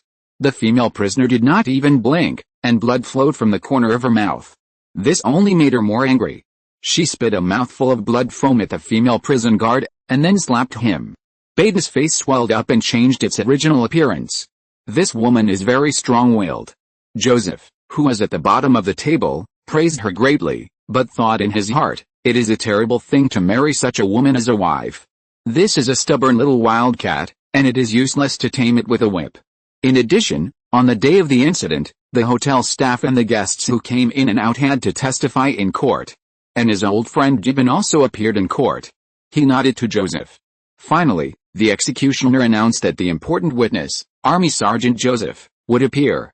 Joseph was led to the courtyard and faced the female prisoner. He swore to the Bible and the solemn court that he would be loyal to the French Empire, that what the Bible said must be based on facts, etc. Looking directly at the female prisoner, a faint scent of violets came to his face. Her eyes were shaped like a half-moon, with long eyelashes, and there seemed to be a clear spring in her eyes that could immediately flow into your heart. It is undeniable that she was really beautiful. However, Joseph had a strange feeling about her. Perhaps he had seen her somewhere before, and it seemed familiar. No matter what, she was a murderer and must pay the corresponding price. Oh, poor William. When the routine interrogation began, he answered every question, but he deliberately covered up the scene when he heard the female prisoner pleading for him, which was exactly what he couldn't figure out. After the trial, the female prisoner Beta was found guilty and shot 10 days later. Why 10 days later? Instead of executing immediately. There must be a conspiracy. But it was none of his business. Good news came at the same time. Joseph was promoted 2 levels and promoted to the rank of second lieutenant. He returned to his original unit and his title was deputy company commander, only below Carmen. General Kleber also personally awarded Joseph a Medal of Honorary Knight. When he went back to report on his work, he found that the archaeological excavation work was in full swing. In the pyramid group, a large pit was dug under the Sphinx. According to legend, the underground treasure of Pharaoh Khafra is here. Hey! Why is the nose of the Sphinx gone? It's new, and it's said that it was bombarded by Commander Napoleon himself a few days ago. Archaeologists rested under the awning supported by the open space, along with Jimin and his classmates. Joseph's arrival surprised everyone present. The difference in status made him feel more respected. After a long greeting, he issued a letter of appointment to his immediate superior Carmen, which was considered a formal report. Later, a lady approached him. It was Su Shu, an Austrian female student. "Oh. Welcome back, our great hero." Su Shu held up a small western flower umbrella and approached Joseph. "We have been talking about you these days." She stretched out her slender fingers, and Joseph politely kissed the back of her flower lace gloves. "The skirt is beautiful, Mom," he said. Su Shu's wasted European-style skirt was indeed beautiful, and the white gauze fabric and sewing were extremely sophisticated. It seems that her family background is extraordinary. "Thank you," Su Shu smiled. Joseph found that if he lowered his gaze a little he would catch a glimpse of her plump and perky breasts, which was very embarrassing. Chapter 11 Labor Incident. The desert climate is hot and unbearable, with heat waves rolling. The archaeological team's life is not easy, but they have awnings and drinks. In comparison, the situation of the laborers is simply purgatory. They work hard under the scorching sun, digging sand and soil, and then someone carries it away one by one. People keep falling down due to heat stroke or hunger. There are also soldiers' abuse and abuse, which leads to complaints. Joseph, who is in charge of logistics, once suggested to his superiors about this situation to reduce the labor intensity of the laborers, shorten the working hours, give corresponding rest time, and increase a certain amount of rations. The superior, Captain Carmen, has repeatedly used the excuse of consideration in discussion and has not responded. In addition, the supply department of the army is really bad, and it deliberately withholds some rations and other supplies. Joseph has negotiated with a supply officer many times without success, and last time they had a big quarrel. In fact, Joseph's idea is correct. The purpose of improving the treatment of laborers is to work efficiently, thereby shortening the construction period. From a humanitarian point of view, the French army's approach is too inhumane. Yesterday, the camels brought even less supplies. It seemed that the supply officer was deliberately making things difficult for him, which made people very depressed. It was none of his business. Carmen, the company leader, was drinking coffee leisurely under the awning, flipping through Shakespeare's poems. A soldier came to report that another person had fallen down. Carmen retorted to the soldier, "What's the use of the whip for you? Don't bother me again." Deputy Captain Joseph stood aside with a blank expression. As soon as the soldier left, he quietly followed the soldier to the excavation site to see the situation. The situation was very bad. The yellow sand was scorching hot under the scorching sun, but the ragged laborers did not stop for a moment, digging sand and soil, filling baskets, and then lifting them out of the deep pit. If they stopped for a moment, they would be mercilessly whipped.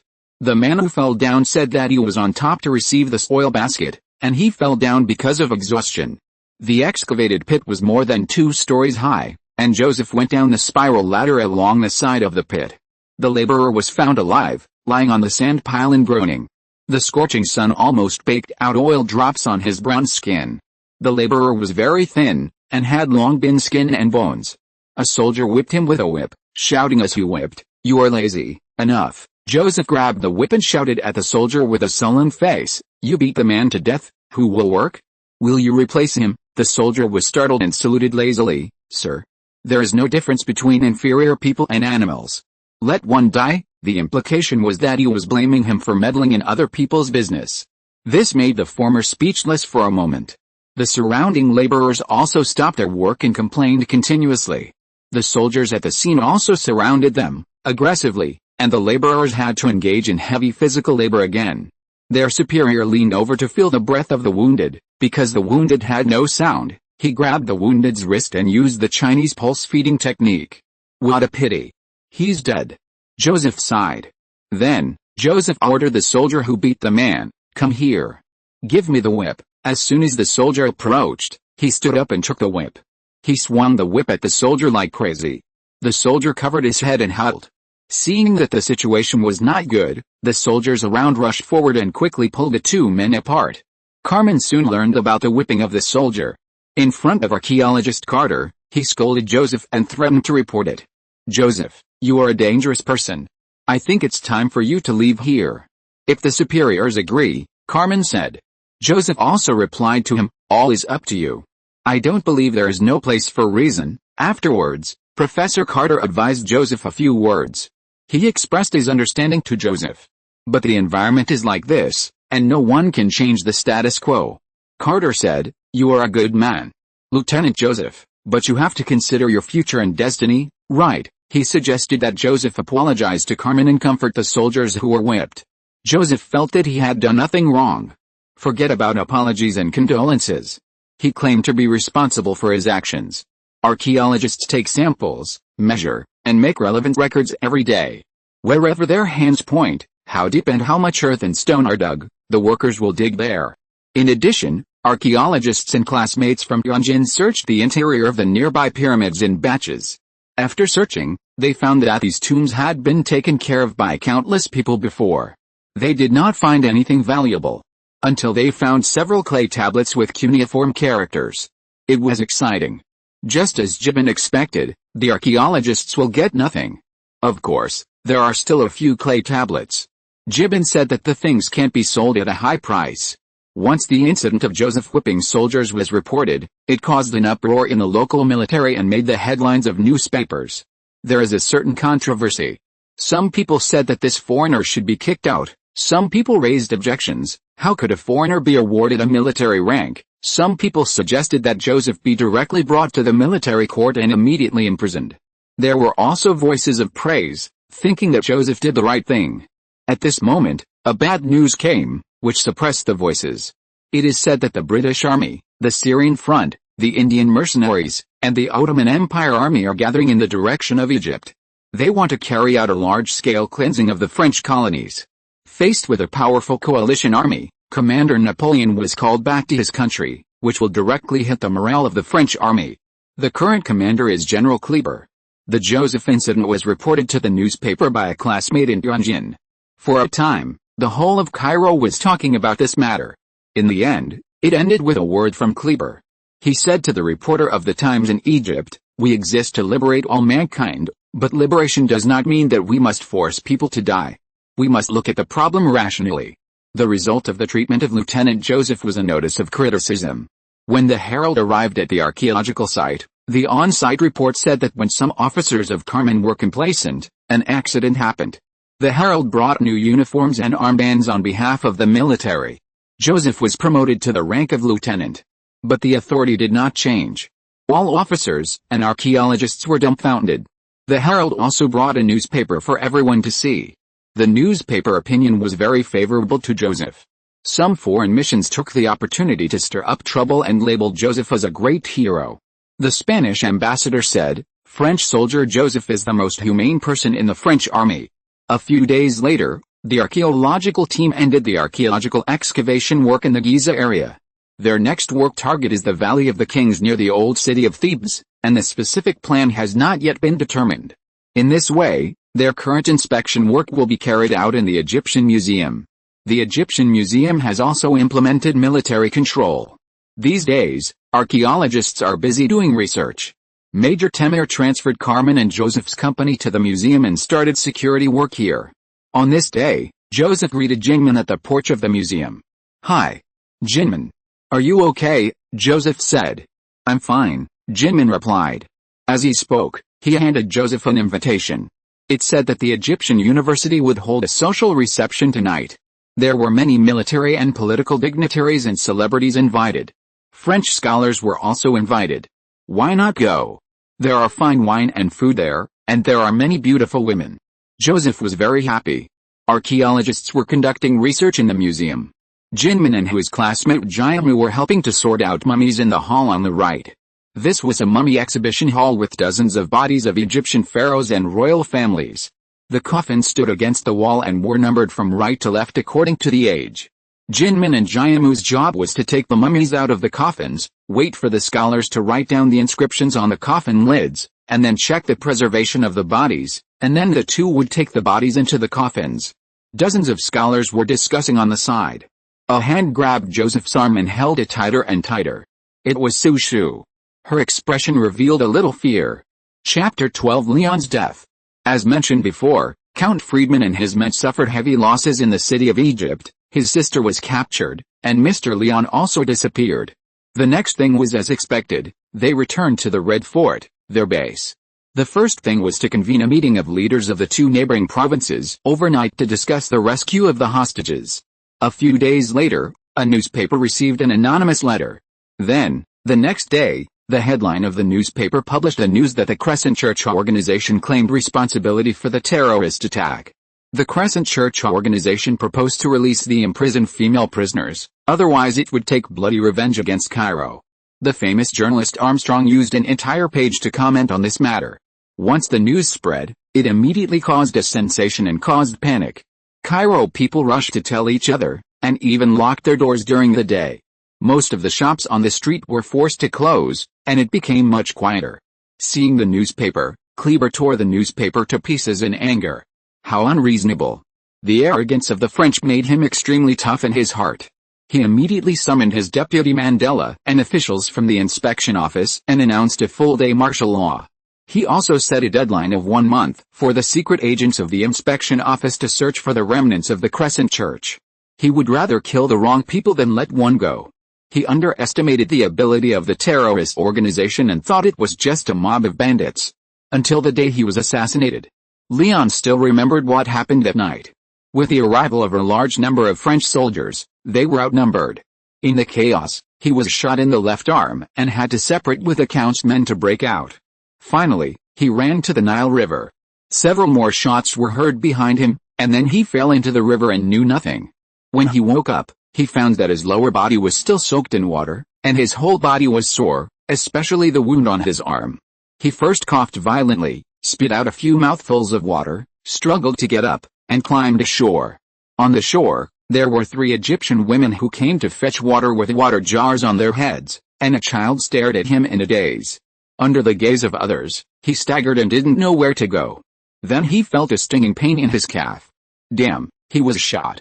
It seemed like he had walked for a long time. A village appeared in front of him. A shepherd boy who was grazing sheep by the river found him. Then a group of men with sticks came and spoke in a language he couldn't understand. One of them hit him on the shoulder with a stick, and the others followed suit until Leon fainted again. They thought he was a French soldier and threw him into the river again. Humans are strong animals after all. He survived in a very miserable situation. It was so miserable that it was unimaginable. How could there be so many desperate escapes and adventures in this world? After drifting for an unknown period of time, Leon insisted on climbing ashore from the cattails by the river again. The sun gave him enough warmth. But an indescribable hunger came. In addition, his arms were already inflamed and swollen as thick as his calves, and his calves, which were also shot, were swollen as thick as his thighs. He could only crawl in the green grass. He clearly realized that he could only survive by going to where there were people. Hunger makes people eat anything. There was no food, so he could only pick grass, peel off the tough outer skin of the grass, eat the tender stems inside, and it tasted sweet. He caught frogs and ate their thighs, which had a fishy smell. In addition, the endless bites of mosquitoes made him helpless. The most important thing was the wounds on his body. If he was not treated in time, it would cost him his life. He knew this very well. After regaining some strength, Leon insisted on standing up. He saw the goat path in front of him. Thank God. Wherever there is a road, there must be people passing by. He staggered on the goat path for a long time. When it was completely dark, he caught a glimpse of thousands of lights in the distance. After a long time, he passed through a buckwheat field and saw the farmer closest to him. The farmer had just turned off the lights. It should be very late. When he approached, a big dog suddenly jumped out of the darkness, barking wildly and biting him. Leon shouted for help and confronted the dog, and was bitten by the dog with many wounds on his body. The farmer's house lights were on again, and the man and his 2 sons, one older and one younger, came out with lanterns and called the dogs. At the same time, a long pitchfork was pressed against his throat. Leon couldn't understand what the Egyptians said. When he took off the gold and ruby ring on the middle finger of his right hand and held it in the palm of his hand, the Egyptian asked his eldest son to put down the pitchfork. So the rest of the things became natural. That night, Leon stayed in the farmer's woodshed. The farmer's wife applied herbs to his wounds and ate a small pot of buckwheat porridge. The farmer's youngest son brought him a small dish of salted bacon, and Leon took out a gold coin from his pocket and gave it to him. This made the farmer and his wife very happy. The next day, the farmer's wife prepared dry food, and the farmer brought the camel and drove the shaft. Leon hid in the firewood of the camel cart, and heard his husband and wife whispering. Leon couldn't judge what they were going to do, but he was careful for survival. He took out a pistol from the pocket of his coat and loaded it with the ammunition he had taken time to dry. The camel cart went onto the official road and arrived at a small town. Gradually, more people were heard. He looked out from the haystack and saw a scene after a war. There were collapsed wooden towers and burned houses. A group of French cavalry passed by their camel cart. Did the farmer want to take him to a safe place? Where was safe? As far as he understood, nowhere was safe, and the only way was to return to the Red Fort. The camel cart finally stopped in an alley on a back street. The farmer knocked on a door, and a strong smell of herbs came to his nose. He judged that it should be a clinic when the person inside opened the door. A thin old man appeared, wearing a white coat and a brown linen cloth on his head. He should be a doctor.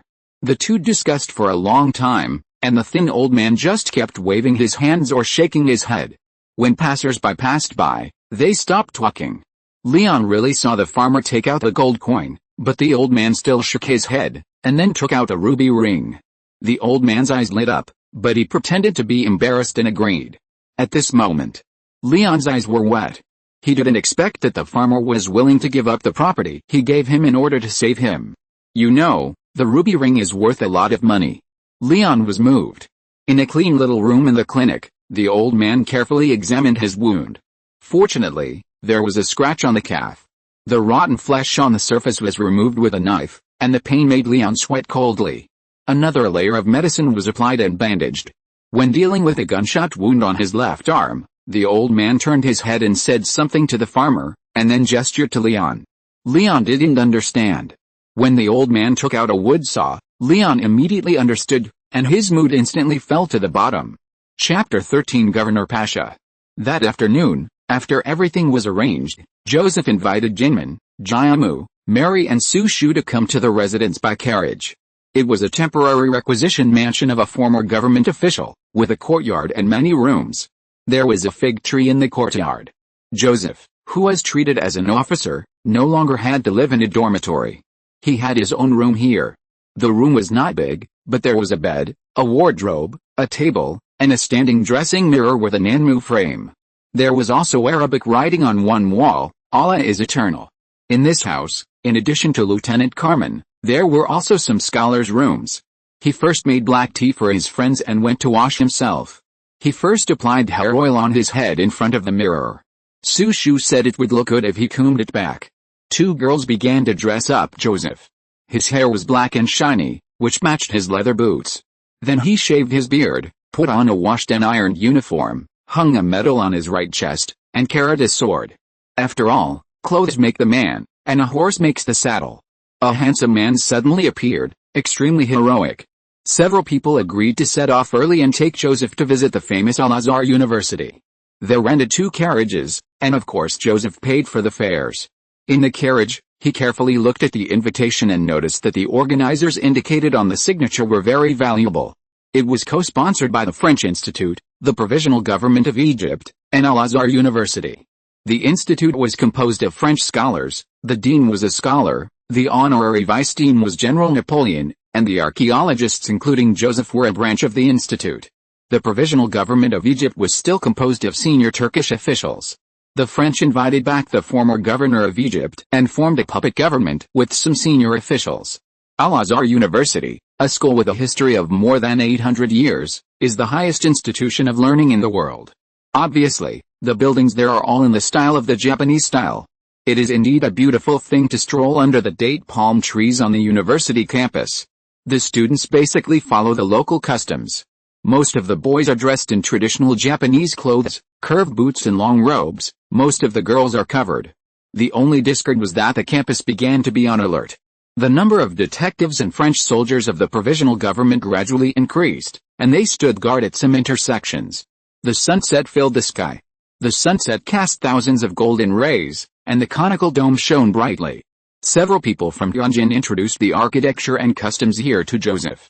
The observation tower not far away stood tall and imposing. It is worthy of being one of the landmark buildings in Cairo. The minaret is nearly 100 meters high, with a square base, a polygonal top, and a round body. There is a protruding balcony, which is where the muezzin calls believers. At the entrance of the university auditorium, Joseph and his friends walked in one after another, talking and laughing. After handing over the invitation, the guard looked at Joseph with a strange look, and then announced loudly, "Joseph, a lieutenant platoon leader of the 35th Infantry Battalion of the XTH Brigade of the Army, has arrived." He did not understand the surprised looks from others. And only after entering did he realize that he was the lowest in status at the banquet where celebrities and officers gathered. Seeing others serving wine, he also took a glass of whiskey from the waiter's tray. On the rectangular dining table, there were all kinds of fried fruits, seasonal fruits, grilled lamb chops, and braised beef. Of course, there were also French-style meals, pasta, and smoked lobster. Hand over the tray, and the chef will cut a portion for you. It is said that Christians only eat meat from ruminants, so the variety of meals is not that rich. A small episode that happened before made Joseph very unhappy, and he was in this mood throughout the entire banquet. 10 minutes ago, at the entrance corridor of the auditorium, Major Temir, who was in charge of security, stopped Joseph. "How did you get in?" "You, get out." Temir's face was very unnatural, and he spoke in an imperative tone. It was really embarrassing to be questioned in front of friends. Joseph's brain had temporary amnesia, and he saluted first. This, Joseph said incoherently. "Sir, our friends have received invitations," Jiamu explained on the side. "Oh. Really?" Major Temir looked suspicious. "Then who is your inviter?" Temir faced Joseph with an aggressive look. "It's Pasha," several friends said in unison. "Ah." Temir was very surprised and hurriedly called the guards to verify the situation. When he got a positive answer, he was even more surprised. He thought that his unprepossessing subordinates should not be underestimated. "You know, Pasha is an honorific title for the Governor-General of Egypt and the head of the puppet government." This time it was Joseph's turn to be surprised. Why did he, a low-ranking officer, have the honor of receiving an invitation? It seems that only a few friends know the truth. Guests kept coming and announcements kept coming. It was announced that the Governor-General of Egypt, Pasha, was present. Next was the arrival of General Kleber, the current supreme commander of the French army. The two big men, both wearing uniforms with sashes and full of medals, walked in hand. The audience applauded warmly to welcome them. The orchestra began to play the national anthems of France and Egypt. The two shook hands with the ambassadors and their wives of various countries stationed in Egypt. Then they went on stage to deliver a speech. The content of the speech was about the establishment of the French Republic. It turned out that in October 1799, more than a month ago, General Napoleon abandoned the expeditionary army and returned to the country. On November 9 of that year, he and his followers launched the Brumaire coup that shocked the world, dissolved the Senate, and implemented the New Deal. The French Republic was established. Kleber waved his arms vigorously. "Long live the French Republic! Long live Emperor Napoleon!" The impassioned speech won the enthusiastic response of the politicians and officers present. The slogans and applause were deafening. In the corner, Count Friedman, who was still serving in the officialdom, watched coldly. Behind the crowd, Major Temel and the spies headed by Richard King of the Inspection Office looked at everyone present with suspicion. After the speech ceremony, the cocktail party began. Joseph separated from his friends, and he was at a loss alone. Fortunately, there were still some familiar faces, and almost all the scholars of the institute were present. Joseph greeted several acquaintances of Mr. Carter first. He found that he could not chat with others. It seemed very lonely. Celebrities and politicians gathered in groups of 3 or 5, drinking and chatting, talking about current events, and all the topics revolved around the establishment of a capitalist regime. Among them, some people mentioned the struggle between the Jacobins and the emerging capitalists. Others said that Emperor Napoleon's success was actually supported by the big bankers in Paris. To be honest, the French should still thank their leader Napoleon, especially the young people who admire him very much. When the coalition forces led by the Russian Empire invaded on a large scale, when the domestic factions were fighting, it was Napoleon who brought new hope to people. Joseph was not interested in politics. When he was bored, he went around to the dining table and asked the chef to cut a roast lamb chop. A lady next to him, Nina, the wife of the Prussian ambassador, who was wearing a pink Western-style evening dress, was also tasting the lamb chop and said it was cooked just right. "Well, yes," Joseph replied casually. She smiled at Joseph. "Queen people, well, yes," he replied politely. "But why don't you have a braid?" Nina was very curious. Orientals give Europeans the impression that they have a pig's tail behind their heads. The listener thought for a moment and answered yes, and said that he was currently serving in the French army, responsible for archaeological security. The ambassador's wife seemed very interested in archaeology and asked about some recent archaeological excavations. The two chatted while eating. He quoted a sentence from archaeologist Carter: "History has given us a pair of eyes to examine reality. We use it to distinguish the true from the false, and take it as a warning." "Oh, so meaningful," the ambassador's wife exclaimed. Her beautiful eyes were narrowed, and this Oriental was fascinating. Inadvertently, he caught a glimpse of Major Temir's hawk-like eyes passing by, and felt a little nauseous. and Count Friedman and his 2 assistants have been included in the surveillance. Jinmin and Jiamu came back after a circle, and Mary and Su Shu also rushed to Joseph. Nina was very good at observing people's expressions and said, "You guys chat, I'm going to find my husband. It's a great honor to meet you. Goodbye, haha." Joseph responded with a smile, "I think so too." "Madam," the ambassador's wife left after saying that. "Ah. What are you talking about?" Mary teased in front of her friends. "I know her, she is a passionate woman." "Nothing," Joseph explained. He felt that nothing out of the ordinary happened between him and the ambassador's wife. However, the ambassador's wife's hazy eyes once made him flustered, that's all. Governor Pasha shuttled through the crowd and greeted the visitors. He would nod to strangers and greeted familiar people. Behind him, there were 2 burly guards. Coming here, Joseph was a little nervous when he saw the big shot, who knew that his friend Jiamu came forward and called him father, and introduced several friends present to his father Pasha. When it was Joseph's turn, Pasha laughed even louder. "I see. Jiamu said he was a hero who fought the mob alone. Well, the young are formidable, the young are formidable," Pasha praised. Joseph quickly saluted in return. "This is what I should do, fulfilling my duty as a soldier," he said. His expression was neither humble nor arrogant. At this point, he finally understood one thing: the letters he received were closely related to Jiamu. It turned out that Jiamu was a hidden talent, and the governor was actually his father. Chapter 14: Terrorist Attack. The band played a soothing and brisk waltz. Politicians and celebrities danced with their ladies. Su Shu, Mary and Mona also accepted the invitation of the elegant men and stepped onto the dance floor. When Mary and the young and handsome colonel exchanged ambiguous glances and whispered to each other, Joseph caught it and thought, "My poor brother Liska is still in unrequited love and misses the kiss with Mary. Alice." Just when he was bored, someone patted his shoulder. He turned around and saw that it was his old friend Gibbon. Joseph was startled and thought to himself, how come this person is everywhere? Gibbon was wearing a plain white robe and looked energetic. Haha, the two hugged each other. "I didn't expect Mr. Gibbon to also receive an invitation." Joseph was a little surprised. Gibbon said, "There is a Chinese proverb called money makes the devil work. It cost a lot of money to come here." After a few greetings, Gibbon said that he wanted to introduce a friend to Joseph. "Oh. Of course, your friends are also my friends," he said. As Gibbon walked out of the hall, there were not many people in the corridor. A man in a navy blue robe caught Joseph's attention. Gibbon introduced, "This is my business partner, Count Friedman of the Government Municipal Council." The other party's piercing gaze made him feel uneasy. "Hello, Mr. Count. It's nice to meet you." He stretched out his hand. The two hands shook briefly. "Mr. Count looks familiar," Joseph said. He must have seen the Count somewhere. "Oh, really? Lieutenant Joseph, I am keen on various charitable causes, and many people know me," the Count said. As he said, he changed the subject. "I have heard Mr. Gibbon mention it many times. He is a hero and a role model for us to learn from. It's a pleasure to meet you." The other party's words made him very useful and he couldn't help but feel elated.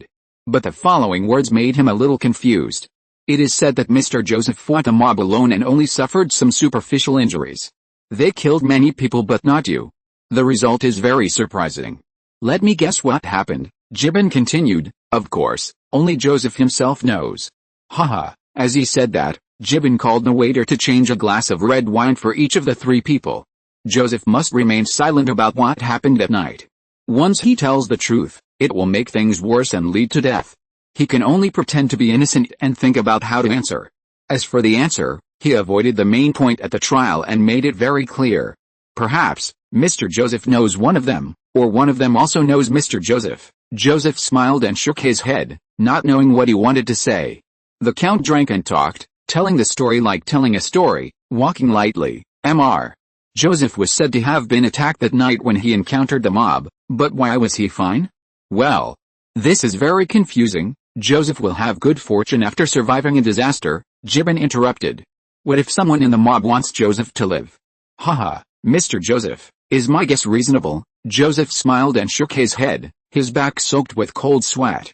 So far, he has determined that this is an extremely dangerous person.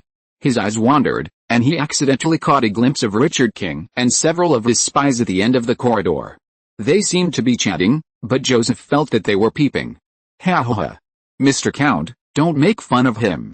Gibbon laughed, turned to ask him, Mr.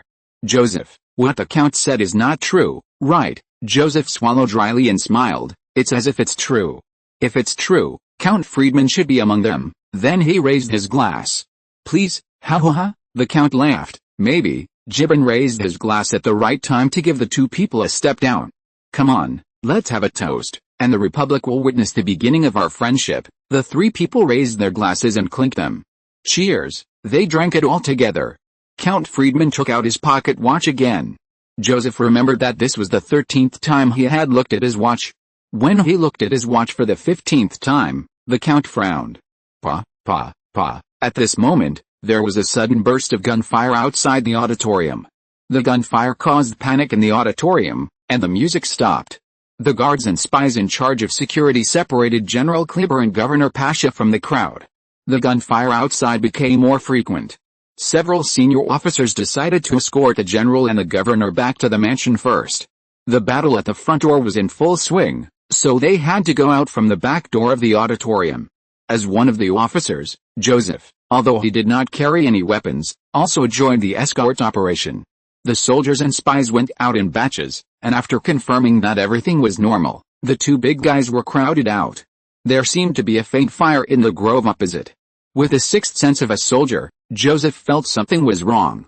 That should be the light emitted when the cannon fuse was ignited.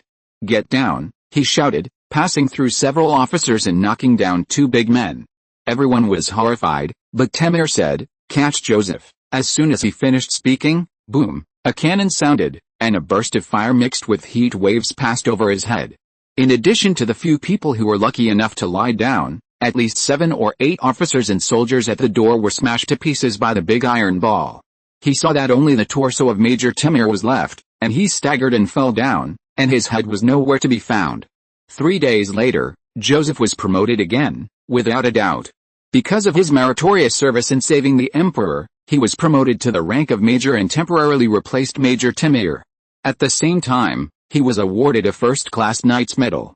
After attending the funeral of the deceased officer, General Kleber met Joseph alone. In a small meeting room in the headquarters, Kleber motioned him to sit on the sofa opposite.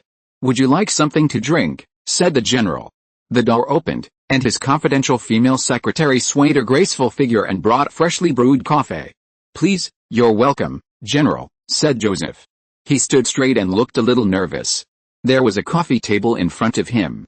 General Kleber picked up the coffee on the tray and took a sip. It tastes good. Try it. Joseph didn't dare. He didn't even dare to look up, for he was afraid that he would laugh. Because General Kleber had knocked out 2 of his front teeth when he was knocked down by him. Kleber put down his coffee and changed the subject. As you can see, the current situation is very unstable. Our national army is fighting the Russians in the European battlefield and has no time to take care of the African battlefield. Moreover, the Anglo-Austrian coalition forces have formed a siege on our occupied areas, which means that our expeditionary force can only rely on ourselves. This requires the unity of all our officers and soldiers. Joseph nodded continuously. Later he heard that Kleber actually wanted to negotiate peace. Similar words had been proposed at military meetings, but they were very roundabout. This made Joseph look down on him. I wonder what Emperor Napoleon would think if he knew that he had such a subordinate? He thought that it was an honor for a soldier to die on the battlefield. What was the difference between seeking reconciliation and lingering on in treason? But this was not what he should say. In fact, Joseph should feel honored. Anyone could see that General Kleber thought highly of Joseph and gave him a sword on the spot. Finally, an order was issued, asking the infantry battalion under Joseph's jurisdiction to join the inspection department to arrest the insurgent terrorists with all their strength, and it was better to kill 1,000 by mistake than to let one go. The above sentence was first coined by Claymore, and some dictators in later generations have quoted it many times. In the subsequent contact with Richard King, Joseph learned some inside information. It turned out that the shelling incident on that day was just a trick of the insurgents to lure the tiger away from the mountain. Their intention was to attract the garrison soldiers to gather in the direction of the university. Then they would attack the Hadka prison in the eastern suburbs of Cairo to rescue the female hostage Beta. If you're listening to this novel on a channel other than Fanfic World, it means they downloaded and uploaded it without effort. We cordially invite you to visit our channel, Mundo Fanfic Novelis. There you'll find the original version of this story, and you can explore many other novels of various genres. We're waiting for you to immerse yourself in a world of incredible novels. Chapter 15, Prisoner Interrogation. Jinmin is also a sentimental person. He has said more than once that he misses his teacher, Professor Kinshijika. Professor Kinshijika is knowledgeable, especially in archaeology. He is the best in the Egyptian archaeological community and is Jinmin's enlightenment teacher in this field. Archaeologist Carter has mentioned Professor Kinshijika's name several times in his academic papers. The scene brought back emotions. Joseph also tried hard to recall someone or something worth remembering, but unfortunately there was none. The brain is always in a semi-suspended state. Perhaps this is the sequelae left by the naval battle? It is said that Professor Kinshijika and some other colleagues and students of Al-Azhar University are currently being held in Hopka prison. They were arrested for making reactionary remarks, that is, the so-called political prisoners. At the beginning, after Napoleon's army captured Cairo, it ordered the massacre of a group of professors and scholars who resisted. The remaining political prisoners in custody were those who were sentenced without written judgment by the military after General Napoleon returned to his country. It is quite difficult for ordinary people to see political prisoners. The visiting system during sensitive periods is relatively strict. First of all, you need to obtain permission from the superior department of the prison and issue a pass before you can visit. Because the prison is also under Joseph's jurisdiction. Unless he nods. Joseph readily agreed to his friend's request.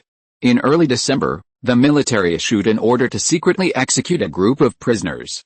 After receiving the order, Joseph saw the name of Professor Kinshijika on the list of prisoners. This made him very entangled. On the 13th of that month, the inspection office sent a second lieutenant officer to the prison to inspect the execution of prisoners. This day will come sooner or later, and it can't be delayed, because he hasn't figured out how to explain to his friend Jinmin. For this reason, he found his good friend Jibin to confide the whole story. Jibin had no idea, so he only said that they should meet for the last time, and you should do what you should do in your duty. On the morning of the 14th, he mobilized a platoon of French soldiers and a platoon of puppet government soldiers, and went to Hopka prison together with the officers of the inspection office. He also invited several friends from Jinmen, Jiamu, Sushu and other places to accompany him, and there was another purpose for this trip, which was to interrogate the female prisoner Beta. The prison was also affected in the last campus attack. Fortunately, the prison's defense was impregnable and no accidents happened. Every time he performed a mission, he brought Riska and Miller with him. He said to the two brothers privately, "You can call me sir in front of outsiders, but if you are alone, you can call me by my name. I don't want the position to change our friendly relationship." The two brothers naturally had nothing to say. When one person succeeds, everyone else will rise to prominence. Riska is currently the acting platoon leader of the pseudo-government army on this trip, and Miller has been promoted to the position of squad leader of the French army. After negotiating with the warden, Joseph specifically instructed the prison to provide various conveniences for his friends to visit the prisoners. The details of the visit are not mentioned here for the time being. In the prison archives, Joseph looked through the interrogation records of the female prisoner Beta. The second lieutenant officer of the inspection department said, "Sir, our punishment seems to have no effect. We even planted an insider but got nothing." This is a tough nut to crack. The listener thought for a moment. Well, you make the arrangements. I'll talk to her alone. The second lieutenant officer stood at attention and saluted. "Yes, sir. I'll make the arrangements right away." The light in the interrogation room was relatively dim.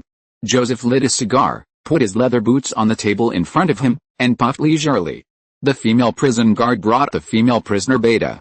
Beta was handcuffed and shackled, and it was obvious that her wrists and ankles were stained with blood.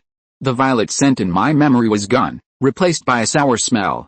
Two prison guards, one on each side, pressed Beta on the chair. "You can go out," Joseph said. "But she is very dangerous, sir," one of the prison guards replied. "Go out," Joseph repeated. The two prison guards left reluctantly. Beta in front of him had his hair cut very short, and his face was pale and thin. He was wearing a khaki prison uniform, which was a little bloated and his figure could not be seen clearly. She was instantly excited when she saw this person, but she seemed to realize something. That was the change in the former's status. Her eyes turned from fiery to dull, and finally fixed on the table. "If I remember correctly, This is the third time we have met. The first time was the night I chased you, the second time was at the trial. It's an honor to see you again, Mom. Joseph talked freely. He always spoke politely, because he had already classified himself as a gentleman in his bones. Another time, the sir had a bad memory, Beta said softly, blinking her long eyelashes. Oh, Joseph was surprised and subconsciously flicked the ash from his cigarette. Well, tell me. Oh, so sir. Please listen to my story, she said. Joseph nodded to acquiesce. She said word by word, one night before midnight, in a bar in Alexandria. I still can't forget the man who saved me. I regard him as my hero, and he holds an extremely high position in my heart. I know that he killed someone because of me, and I am always worried about his safety. That night, I could only watch him being taken away by the gendarmes, but I was powerless. I followed them for a long time. In the mangroves, the gendarmes wanted to burn him to death. I would rather exchange my life for his. The listener was moved and slowly moved his legs off the table, almost jumping up from his seat. He kept his eyes fixed on her sad face, telling the same sad story, and the tears in her eyes. Hey, Joseph smiled to ease the awkward and bleak mood. At this point, the image of a panicked and helpless Persian girl appeared in front of him, and all other questions were solved. In other words, the several encounters between the two people were causally related. If we define this intersection with one word, it is called fate. If a person feels that his role is a little vague, it means that he is not confident. Joseph put his hands on the square table, and his 10 fingers tapped like playing the piano. It was not easy for him to calm down. He did not directly admit that he was the hero who saved the beauty. Well, but you killed the French after all, and so did your accomplices, Joseph said, taking out a letter from his arms. Your pardon, Beta. Look, Beta, I deeply sympathize with your situation, but I'm sorry. In fact, I also fought for your case, and even asked them to use less punishment. It is inhumane to use punishment on women. Look, I also know that it is reasonable for a weak woman to be bewitched by bad people and do something wrong for a while. It is because we understand that we decided to let you go, Joseph said, taking a deep puff of the cigar. The cigarette butt was burning, and he spit it out suddenly. Hey, Beta, please cherish your life. You are not worth dying for others. You have a bright future. You will have a husband who loves you and obedient children. Beta stared at Joseph's almost hateful face expressionlessly. It was clear that he wanted her to sell out her father, elders and brothers with her own freedom. It is undeniable that Joseph is very talkative and he talked non-stop with saliva flying everywhere. Enough, Beta slammed the table and said loudly, please send me back. I don't talk to beasts. Chapter 16, A Romantic Encounter. How dare you, Joseph shouted. He slapped the table with his hand. Joseph, you are an executioner whose hands are stained with the blood of the Egyptian people. What qualifications do you have to interrogate us who have sacrificed our lives for freedom and peace? Don't you think it's ridiculous? Beta said. Joseph was speechless for a moment. Then, he came to his senses. Someone come. Someone come quickly. Joseph stood up suddenly and said to the prison guards who rushed in angrily, take this crazy woman out and beat her up. The prison guards obeyed the order and carried Beta away like catching a chicken. Joseph, listen to me, you are no longer a hero in my mind, no longer. Beta's voice came from the corridor. After leaving the interrogation room, Joseph, who was still angry, called Liska and Miller to carry out the next task. He asked them to take the political prisoners to the execution ground. Then he whispered a few words in their ears. 20 minutes later, under the high wall behind the prison, 22 political prisoners lined up with black cloth covering their faces. Long live the Egyptian people! Down with the French invaders! The political prisoners shouted slogans with great momentum. This scene fully reflects the colonial people's anti-imperialist aggression and oppression and their yearning for freedom. Jinmin, Jiamu, Sushu, Mary and Mengna's friends came later. When they realized what was going to happen, they were all very angry. Joseph, you can't do this, Captain Joseph, don't. Joseph, the soldiers stopped them. Joseph smiled bitterly at the people around him. Do I have any choice? Hearing the slogans were particularly harsh, he ordered them to block their mouths. Liska and Miller also expressed regret for the commander's friends. Everyone stand still. Liska ordered the soldiers to stand in a row to load bullets, raise their guns, aim, and shoot. With a burst of gunshots like popping beans, all the prisoners fell to the ground.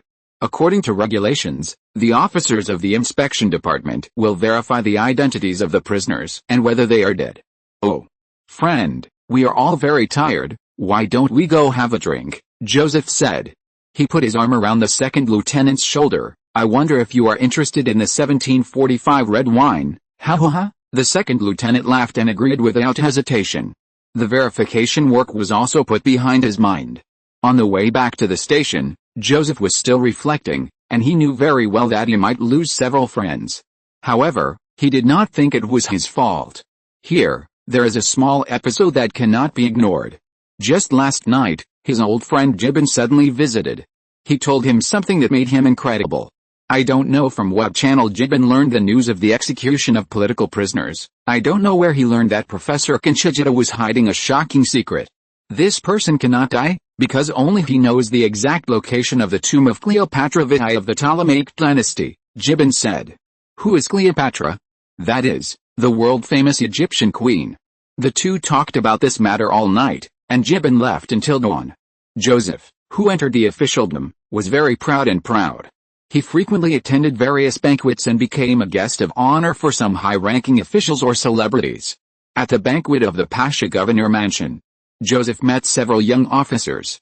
What impressed him most was that the carriage he took back was piled with gifts, including boxes of high-quality cigars, small oak barrels of aged wine, a gold pocket watch given by Colonel Memd, and a gold medal of honor and 30 commemorative gold coins given by the governor, saying that it was to commend his outstanding contribution to the friendship between France and Egypt.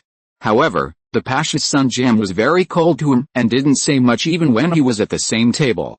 With a change in status, Joseph was no longer the embodiment of justice and hero, and became full of the smell of money. It is the environment that makes people. Turning around, Joseph picked out a few valuable gifts and gave them to General Kleber privately. The general was very happy and promoted Joseph to lieutenant colonel before leaving to inspect the deployment of the northern battlefield in Egypt. Whenever he was in a public social setting, he found that celebrities and ladies were more fond of being pretentious. It was a very pleasant thing to be able to attract the public's attention. In order to accumulate materials for bragging, he collected some books in his study and flipped through a few pages at leisure, such as novels by contemporary European writers, poetry collections by Shelley and Shakespeare, and philosophy of Hegel or Socrates. With a rapid reading of a glance, learning and applying what he learned, his remarks were taken out of context or misattributed, which inevitably made him laugh. Scholars sneered at this. However, his singing and dancing were enthusiastically praised by a small group of people. For example, Nina, the wife of the Prussian ambassador, admired him very much. One day he received an anonymous letter.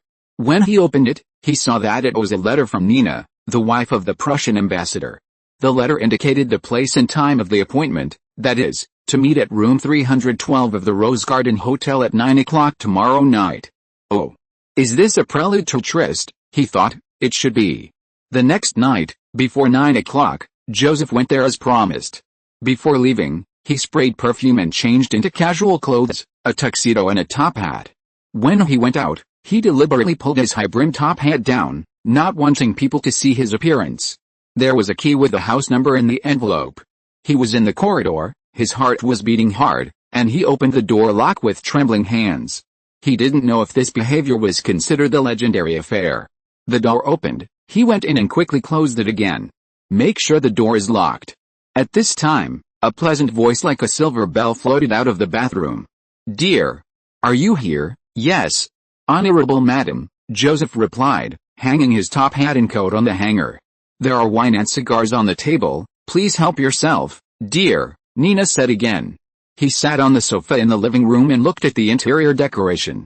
This is a European-style guest room with a suite, and the decoration is very exquisite. There is a bedroom, bathroom and toilet inside. He poured himself a glass of whiskey and drank it in one gulp. The effect of alcohol temporarily relieved his nervous mood. Honey. Here I come. Nina appeared in front of him with a snow-white towel tied around her. The towel only reached her chest. Her skin was smooth and fair. And she looked more like a 20-year-old girl, even though she was over 30 years old. Her red lips were half opened, revealing her porcelain white teeth. Her smile was full of tenderness. You are so charming. Madam, Joseph exclaimed, my goddess. Nina stretched out her hand, and he kissed the back of her hand. Thank you, Nina smiled faintly and sat down leaning against him, so close. The strong smell of perfume instantly annihilated all rationality, and she couldn't help but be distracted. Then the two drank another cup of wine. Maybe we can try kissing. Chapter 17, Plotting Rebellion. 1800, the French Academy, under the command of the headquarters, the team of archaeological experts, prepared to go to Luxor, a city 670 kilometers south of Cairo. They were going to conduct a comprehensive study and excavation of some ancient sites in Luxor. The scope of research included the Karnak Temple and the Luxor Temple on the east bank of the Nile River, the ruins of the ancient city of Thebes, and the Valley of the Kings, a gathering place for the pharaoh's tombs very close to Luxor. The guide was still Gibbon. In addition to the two infantry platoons commanded by Lieutenants Carmen and Stafford, there were also two platoons of soldiers from the Turkish pseudo-government commanded by Liska and Miller. Joseph's current position is the acting battalion commander of the 35th Infantry Battalion. Due to the need for garrisoning in the Egyptian colony and the casualties, the plan to invade Libya came to an end. In other words, the 35th Infantry Battalion was nominally a battalion-level organization, but in reality it had less than 2 companies of troops. The focus of Joseph's security work also shifted from Cairo to Luxor. They hired dozens of camels, plus the original donkeys, and the archaeological expert team and several students from Al-Azhar University who were hired as research assistants, including Jinman, Jiamu, Mary, Sushu, and Mengna, also set off with a team. The most convenient passage is very close to the Nile River. According to the route map drawn by the guide Gibbon, they began their journey. The archaeological team was marching on the edge of the desert, and Joseph asked the officers and soldiers to be alert. Due to limited manpower, they had to be careful of attacks from the remnants of the Ottomans and Arab bandits along the way. At noon on the third day, they heard gunshots coming from the front. Joseph and several officers drove their horses to stand on the sand dunes and saw 2 gangs of people fighting. Picking up the telescope, he saw several British and a few locals in the lens, a total of 8 people. They were lying down and fighting with nearly 30 Arab bandits on the opposite side. One of the British kept changing positions and shooting, and the other companions were only responsible for reloading him and throwing the gun to him. Damn, it's amazing. Almost 1 shot per person.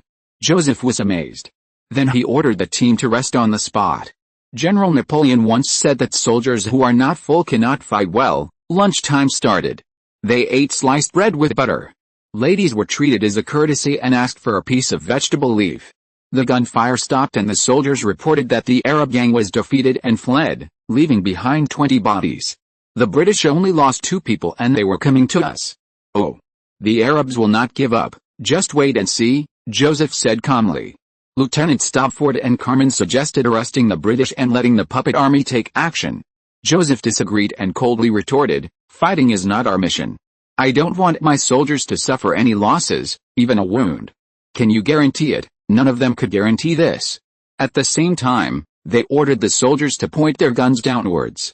The British climbed the sand dunes and saw about 1,000 people and livestock, including hundreds of French soldiers. Except for the soldiers standing guard, others sat down to eat or rest. They simply ignored the appearance of the British. Several people started to panic, but soon calmed down. When they were sure that there was no problem, they continued on their way. They passed by the French team. Seeing that the water bags on their horses were leaking, Joseph specially ordered a Turkish soldier to send a bag of water over. Thank you, sir, the leading British waved to this side. Sharpshooter, what's your name? Joseph said loudly. My name is Chaki, sir, and you, sir, said the British Chaki. The Turkish soldier answered for him, our commander is Lieutenant Colonel Joseph. The team continued to move forward and found an oasis in front. Where there is an oasis, there must be water, and where there is water, there must be people. When they arrived, they saw a village. However, the village had been destroyed by war.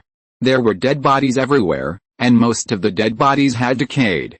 The thatched houses in the village were also destroyed by fire, and the only 5 or 6 remaining were also dilapidated.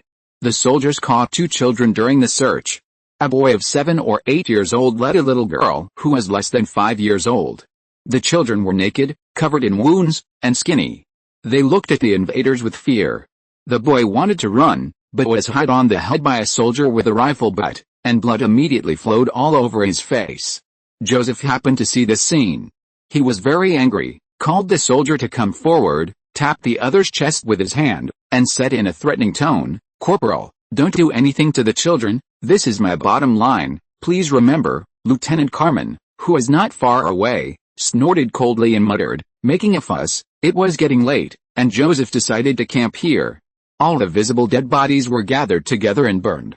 Several female scholars and female assistants Sushu and others were arranged to live in a wooden house. The women first bathed the 2 children and bandaged the boys' wounds. The children ate bread with big mouthfuls. Mrs. Ahmed, a scholar who knew needlework, was modifying extra clothes to wear for the 2 children. In another thatched house, a conspiracy was quietly going on. Lieutenant Stafford and Carmen dismissed the guards at the door, replaced their own soldiers, and reloaded the pistols with ammunition. They felt that they should have a good talk with their superiors about certain sensitive incidents, and use force to resolve them when necessary. To put it bluntly, they wanted to put Joseph under house arrest. Someone informed Joseph that Carmen had an invitation. Joseph followed the soldiers into the thatched hut.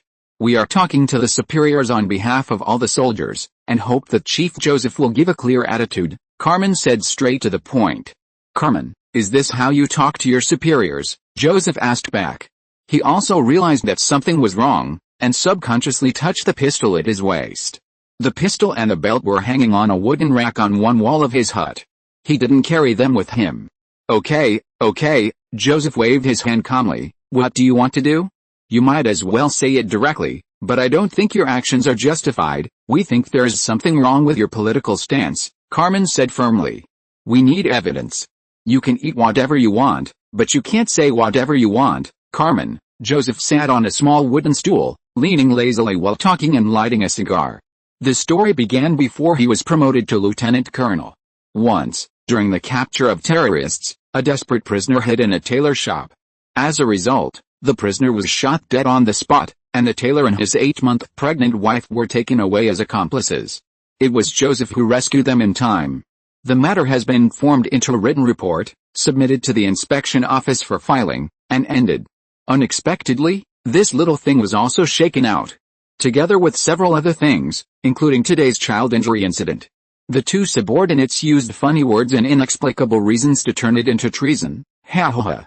"It's just a fantasy," Joseph laughed. "If you have evidence, you can submit me to a military court, but unfortunately you don't have it. Don't you think it's boring?" "I hope Carmen and Stafford will use their brains before doing anything," Joseph said disdainfully. It can be seen that the 2 are aggressive and want to tear him to pieces. But they dare not. Fortunately, the arrival of Riska and Miller has resolved the current embarrassing situation. The 2 led the soldiers away in disgrace. "No need to see you off," Joseph said. "Let's go for a walk," Joseph said to his 2 friends. The 3 of them went out at night, and when they talked about what happened just now, the 2 brothers also spoke up for him. "Just wait and see," he said bitterly. When passing by the cabin, he heard several ladies talking about Joseph and the laughter of 2 children. Mary's voice was heard only, "Oh, don't always bear a grudge against him and Anna. Men are like this, very lustful, and he's good with any pretty woman.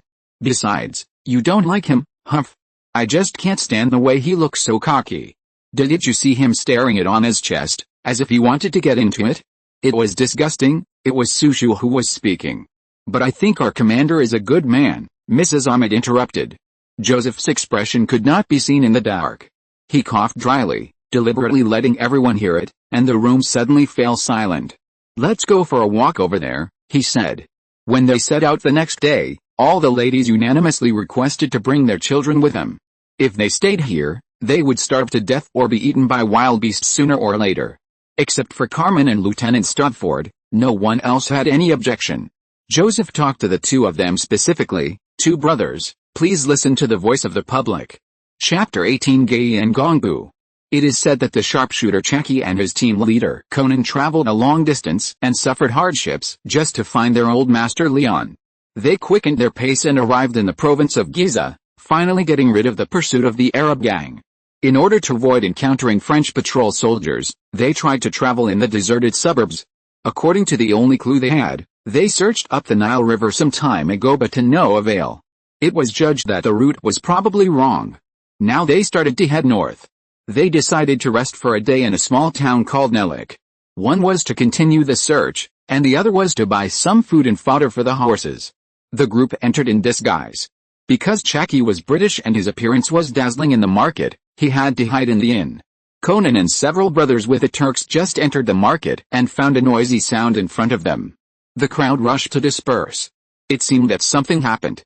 While hesitating, a team of fully armed Ottoman soldiers rushed over and only caught men. They immediately pinned them down, tied them up and took them away. Something bad is going to happen. Conan immediately winked at his companions and ran away. But another group of soldiers appeared at another street corner, surrounding half of the people who had not escaped. At least hundreds of people fell into the encirclement. Several officers on tall horses looked at everything in front of them expressionlessly. The leader was a general. The soldiers showed their bayonets and shouted, "Women and children, go away. Men, stay where you are and hold your heads with your hands." Conan and others had no choice but to do as they were told. "Who are they?" Conan asked the people around him. A local answered tremblingly, "Muhammad Ali's army. In wartime, anything can happen. It's a pity. They were captured and sent to the army. The poor people will always suffer." Next, a soldier searched one of Conan's men and found a short musket on him. He was immediately taken aside and charged with espionage. A soldier raised his bayonet and stabbed him in the chest 3 times, and blood immediately gushed out. He cried "Mom" sadly and fell to the ground and died. The crowd became even more panicked. Conan winked at several of his men and pulled out his pistol. Bang, bang, a few gunshots knocked down 2 soldiers, and they took advantage of the chaos to run towards the gap. But they didn't run far, and dense gunshots were heard from behind. After lying dormant until dark, only Conan returned to the inn alive. Hearing the knock on the door, Chucky took out the pistol from under the pillow and loaded it. "Who?" "It's me, Conan." Conan's voice seemed weak.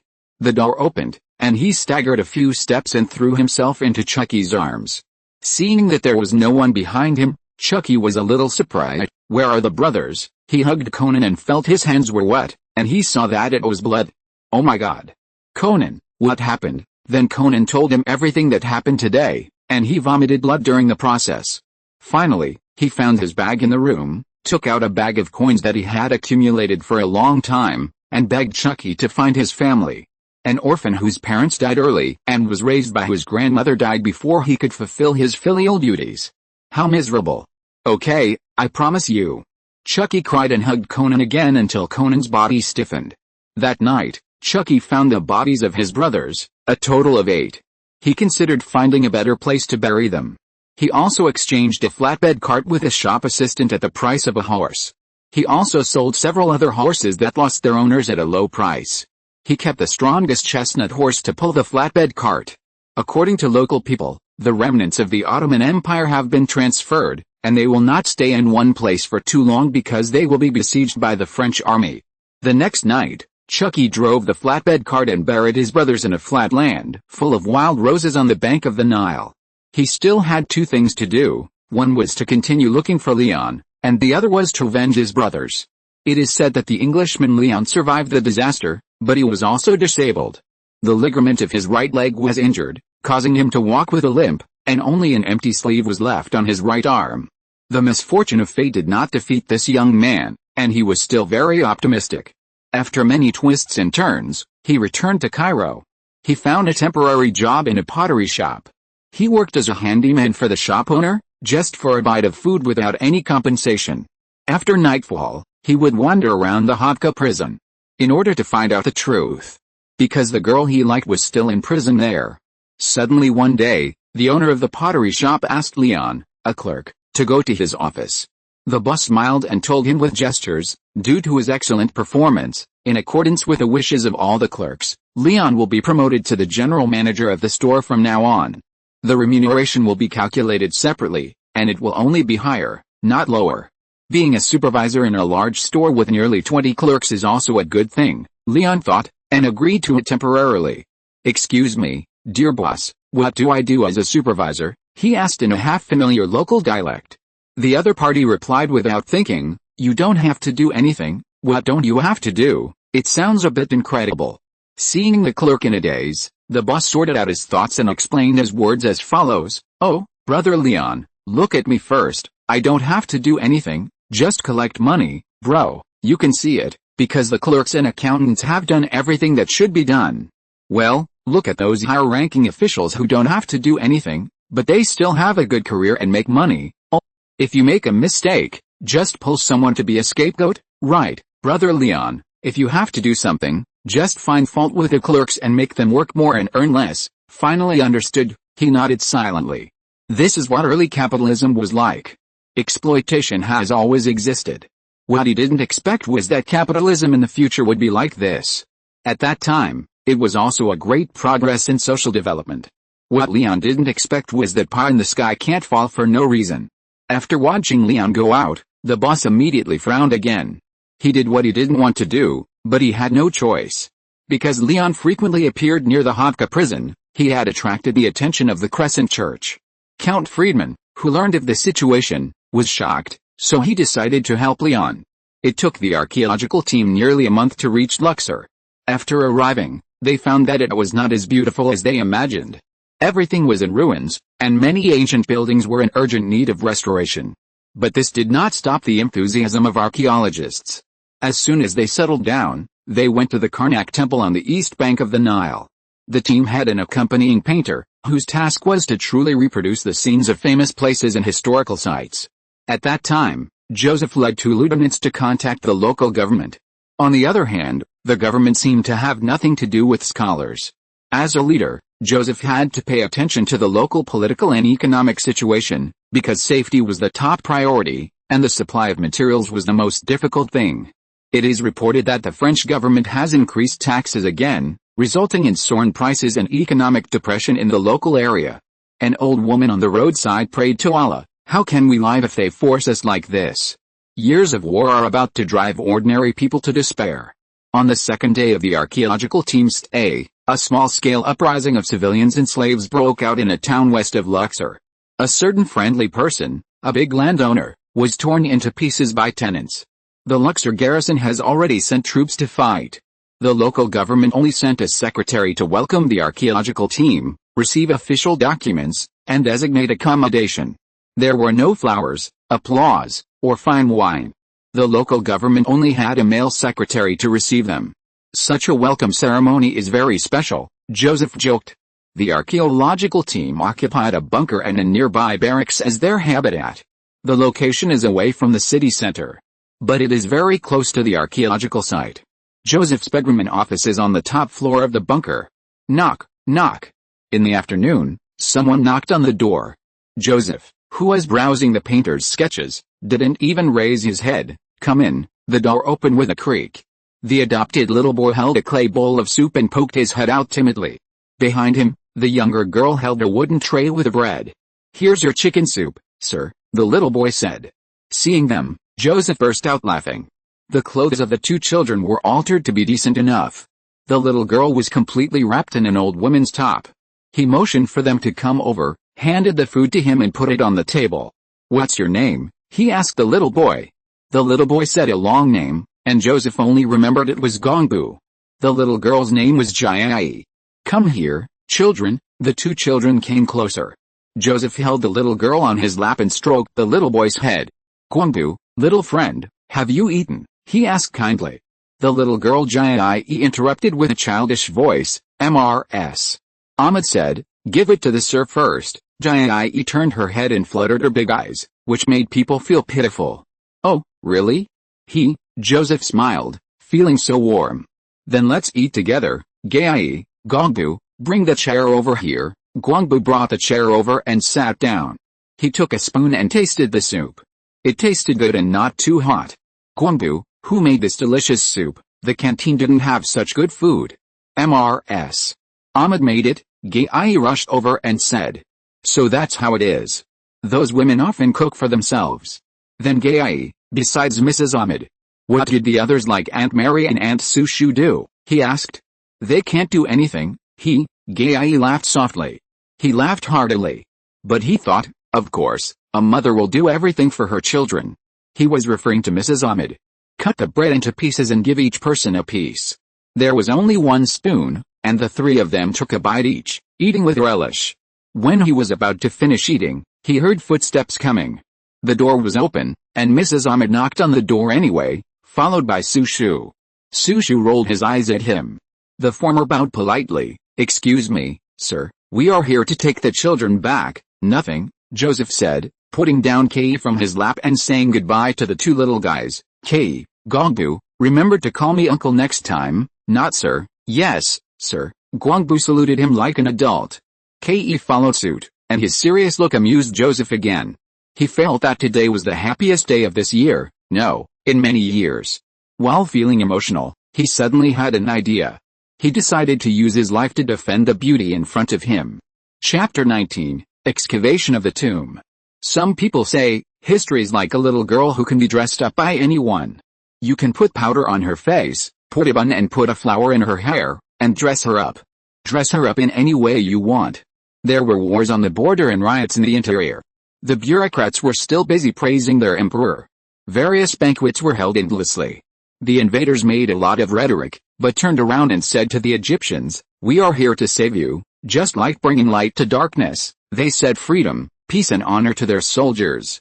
The scholars' research continued. It seemed that war, death and hunger had nothing to do with them.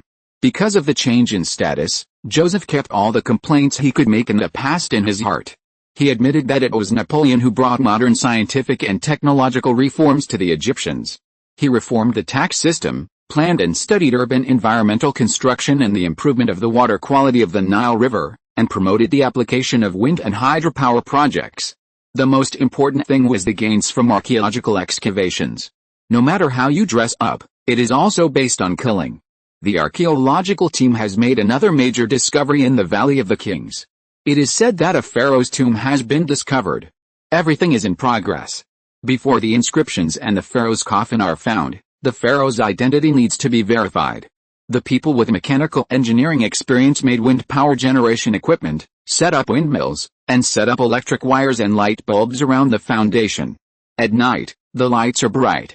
They work at night and rest during the day to avoid the scorching sun. Joseph personally went to the scene to command. At this time, assistant researcher Jiamu received a letter from his father saying that Pasha was critically ill. Jiamu had already left. Joseph had a hunch that Jiamu would not come back after he left. Who knows what will happen in the future? He could only ask Jiamu to send greetings to his elders. The pharaoh's tomb was finally opened, and a gloomy atmosphere came from it. There is a stone tablet at the entrance of the tomb. Experts interpreted it on the spot and said it was the tomb of Pharaoh Amenhotep IV. A corridor led to the underground, and after 13 steps down, there was a hall.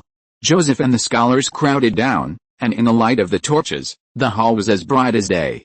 The walls were covered with exquisite murals, showing the grand scenes of the pharaoh's travels and scenes of sacrificial ceremonies. One of the murals, a wolf herding a flock of sheep, caught Joseph's attention. "What do you think it looks like?" Joseph pointed to the mural and said to Gibbon beside him. The picture had a profound metaphor, and Gibbon didn't know how to answer. Jinman continued, "The flock of sheep refers to the people, and the wolf probably refers to the corrupt rulers." Well, Joseph nodded secretly, turned his head and said, "Oh, Jinman, your thoughts are very dangerous. Don't say similar things next time." Jinman was speechless and looked sad. He slowed down his pace to keep as much distance as possible from the other party. Joseph asked the painter to sketch these murals. Mr. Carter discovered the main tomb chamber and the storage room one after another. Entering the storage room, they saw bottles, jars, pots, and bowls all over the floor, which contained the pharaoh's daily diet. Some of them were gold vessels.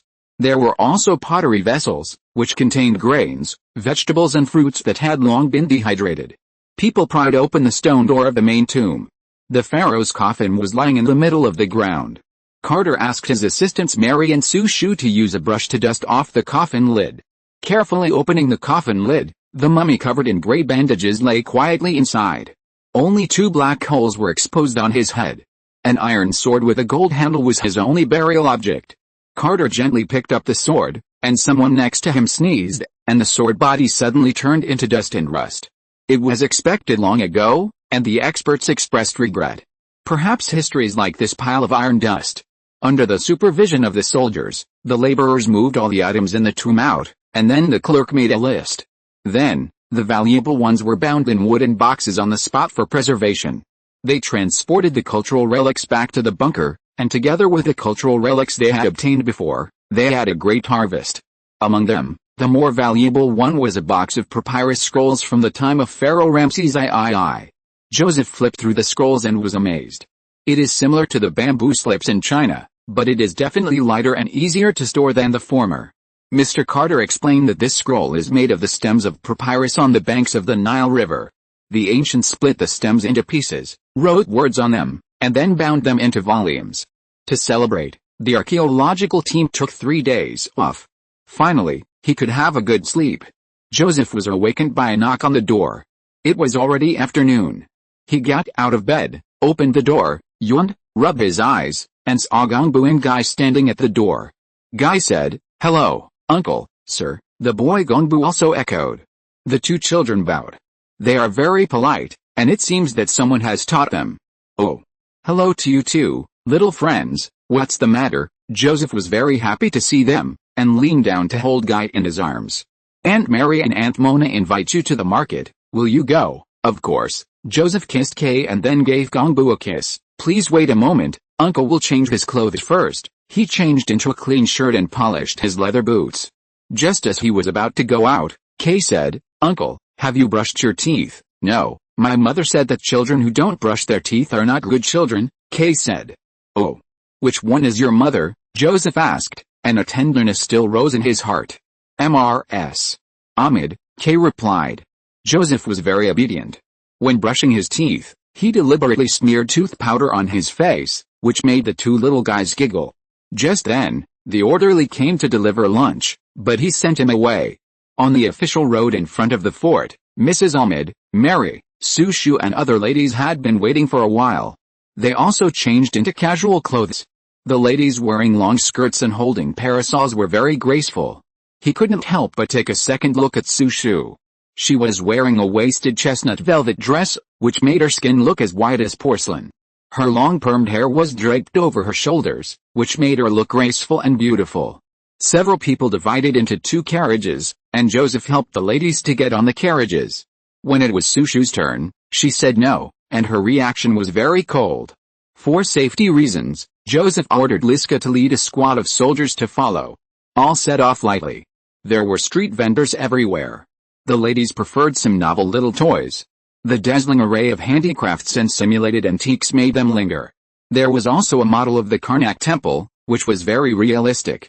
Joseph immediately thought of the huge pillars in the temple that were as thick as several people. "I really don't know how the ancients erected the stone pillars."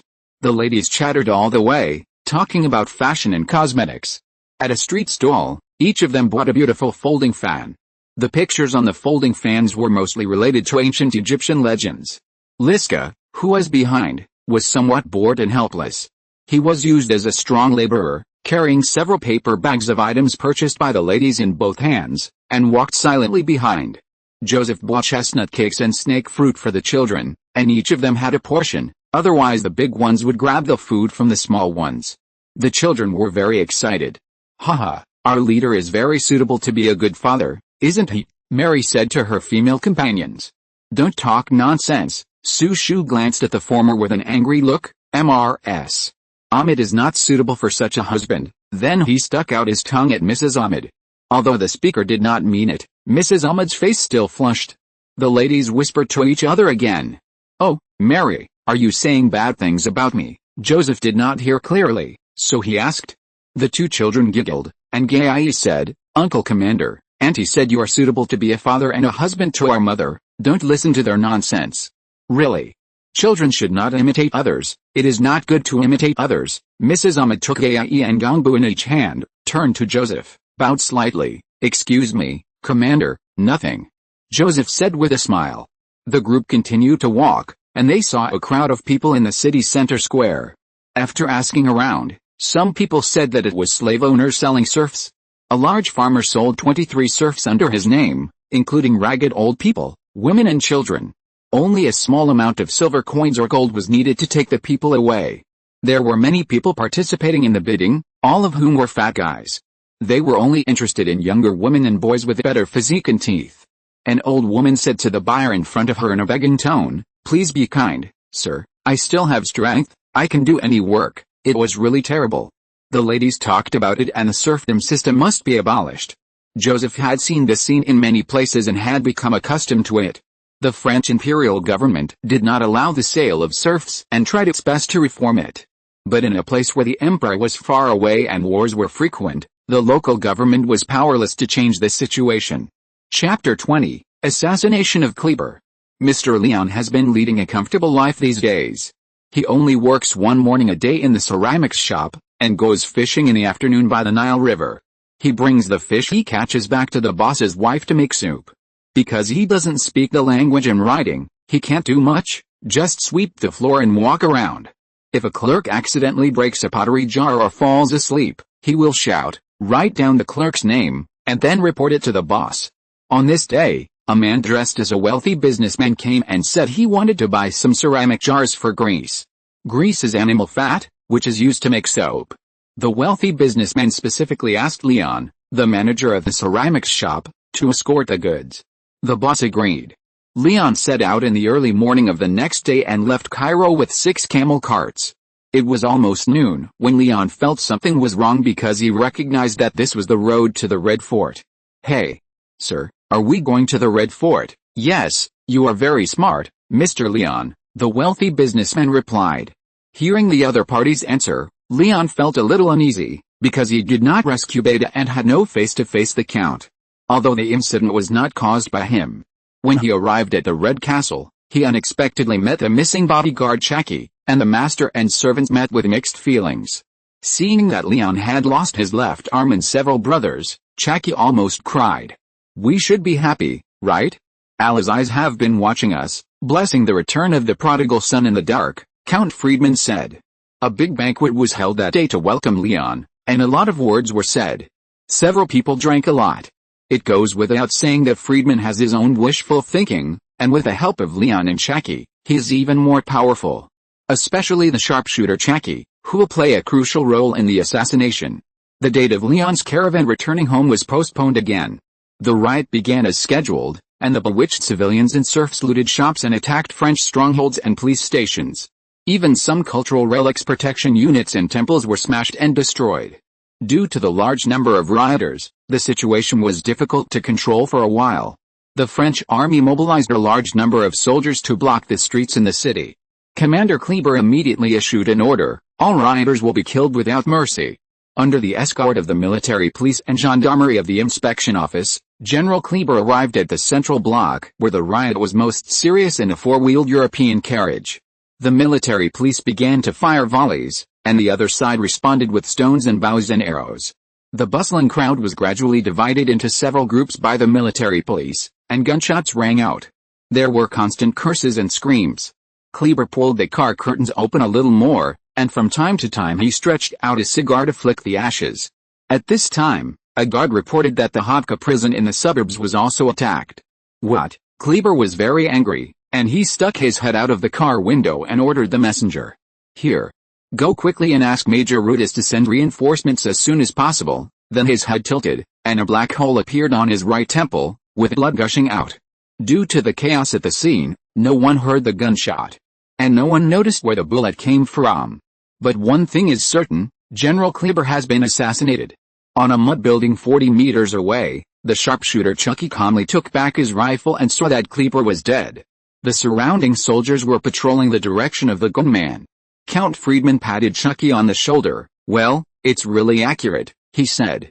The assassination was a success, and Leon and several others quickly went down the stairs and out of the back alley.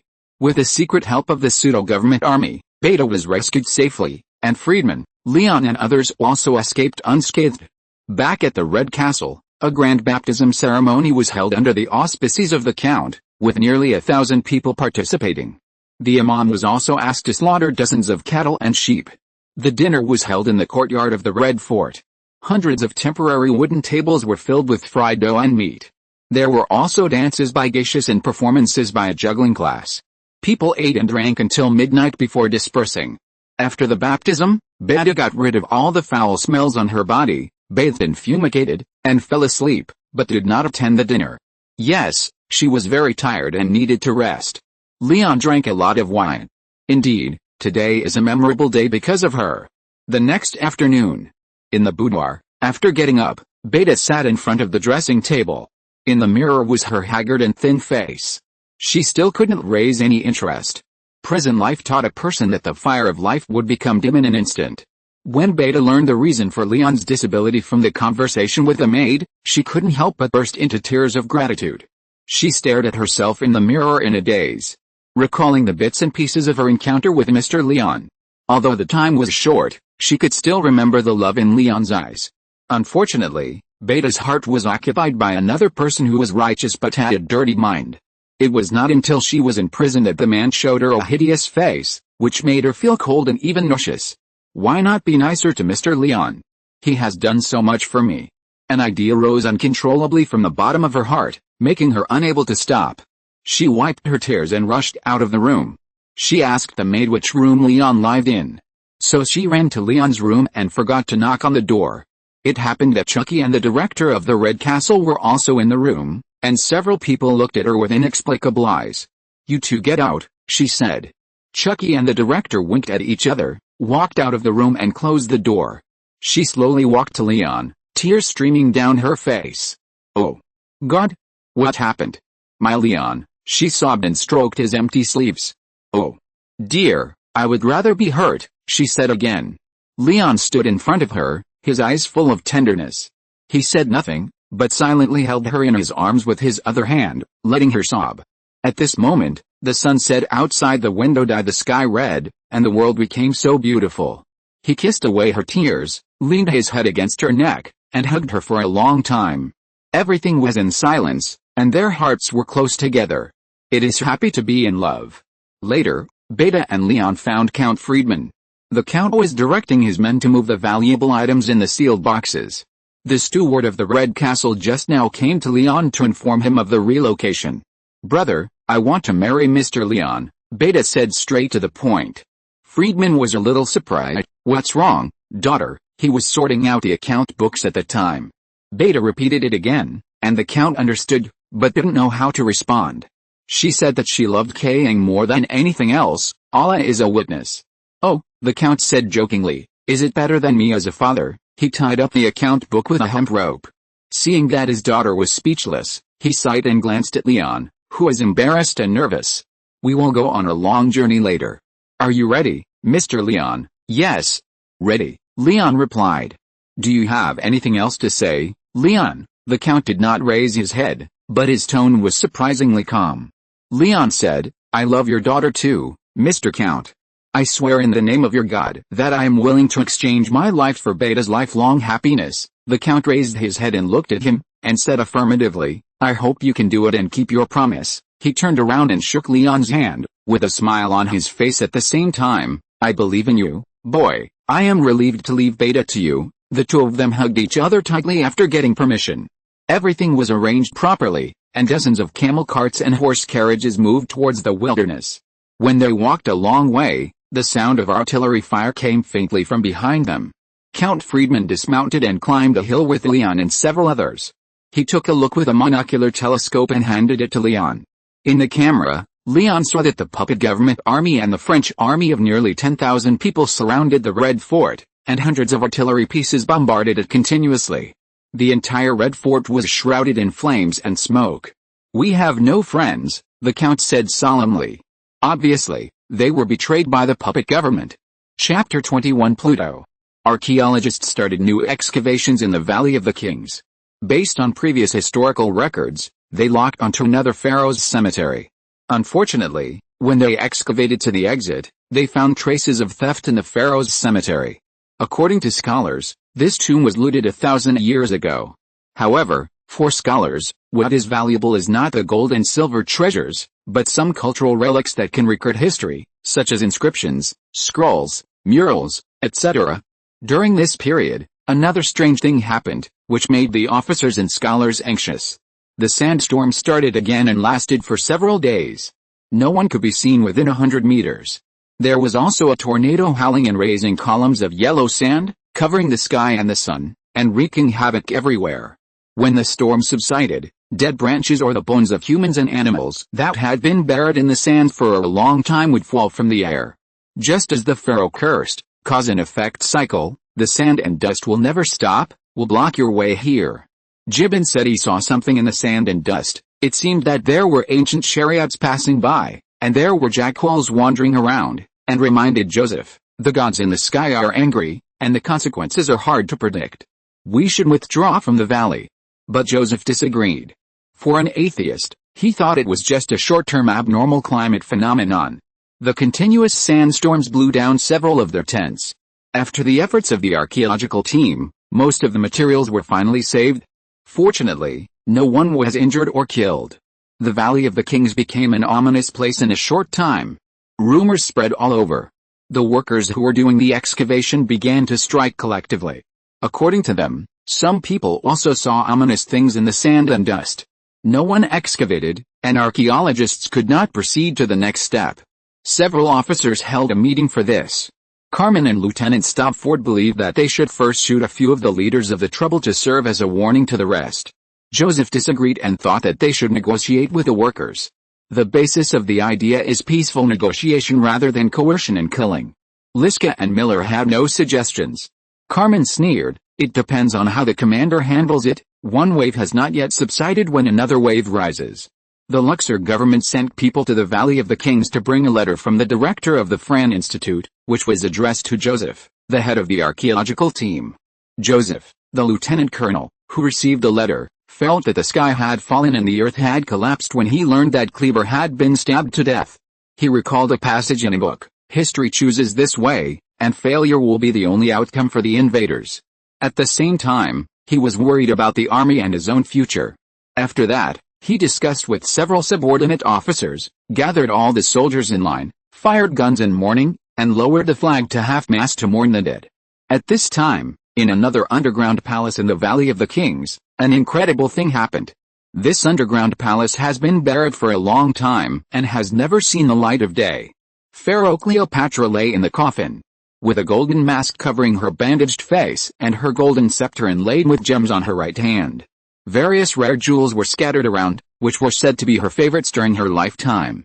In addition, there were 4 large boxes of gold and silver utensils in front of her coffin. It's a pity that you can bring things with you when you are alive, but you can't take them with you when you die. The legendary life of Cleopatra finally ended up in this cold underground palace. Her power was gone, and her wealth would eventually dissipate. Year after year, day after day, dust gradually covered everything in the underground palace. The head and face of the maid, and every inch of her exposed skin were also covered by dust, which accumulated thicker and thicker. The long-term accumulation made her petrified into a shell in the 1050th year. It was more like a statue placed there for a long time. However, it is comforting that she is still alive. The living guarded it. Time is the most cruel punishment for a person who lives too long. She has long been accustomed to loneliness. Memories used to be a good medicine to dispel loneliness. Recalling every bit of the past, everything that has an impression, whether it is sadness, joy, sorrow or plainness, can be repeatedly played out in the mind. But 300 years later, memories are like suffering and hardship. She was thinking that the people she knew, including the guard captain Dula, the cook and her companions, had already turned into dust and turned into yellow earth. And the remaining family members should have branched out. After who knows how many generations, if she left, would the descendants with blood accept her as an elder, or would they reject her like a fairy? It was pitch black in front of her, and she couldn't see where she was, let alone her feet. The more she recalled, the more she missed it. She missed the evening with breeze blowing under the palm tree, the little girl playing in the water by the Nile, the prosperity of the past, and even thought of Anthony. Until one day she began to despair. She realized that the longer the memories lasted, the more hurtful they were. That was the despair that time could not bear. She only hoped to die quickly. It would be better to die. She didn't dare to recall any more, so she chose to forget. Time seemed to stand still here. But the only thing that stopped was the frequent illusions in front of her eyes. Fortunately, the illusions prevented the poor person from going crazy. I don't know if it was a dream, but every time she saw the carriage with faint fluorescence rising from the coffin, Cleopatra looked straight ahead, still arrogant, sitting on the carriage and disappearing on the top of the wall. At the corresponding time, the carriage returned to the coffin. Each round trip should be a day. She learned how to calculate time. She tried to move, and finally blinked once in the 400th year. It took hundreds of difficult years from the upper eyelid to the lower eyelid. There are many ghosts in the underground palace, most of them are dead slaves. The ghosts are walking all the time, wandering aimlessly. Sometimes they meet and have a short conversation, They are dressed in different ways, some have shackles on their necks and shackles below. They can go through walls and sometimes pass through her body. There is no feeling between them. And every time the chariot of the god Amun rises or falls from the coffin, the ghosts are all still. One day, a terrible thing happened. There was a ghost in the underground palace. The ghost was wearing a gorgeous robe. There was a crown on the skull. The other ghosts seemed to be very afraid of him and fell to the ground and trembled. He stood in front of Eve, staring at her, then circled 3 times and stared at her again. Blue flames overflowed from the bottomless eye sockets, which was the color of death. Eve was terrified. Obviously, the other party was the only ghost who could see her. "Who are you?" she said in her heart.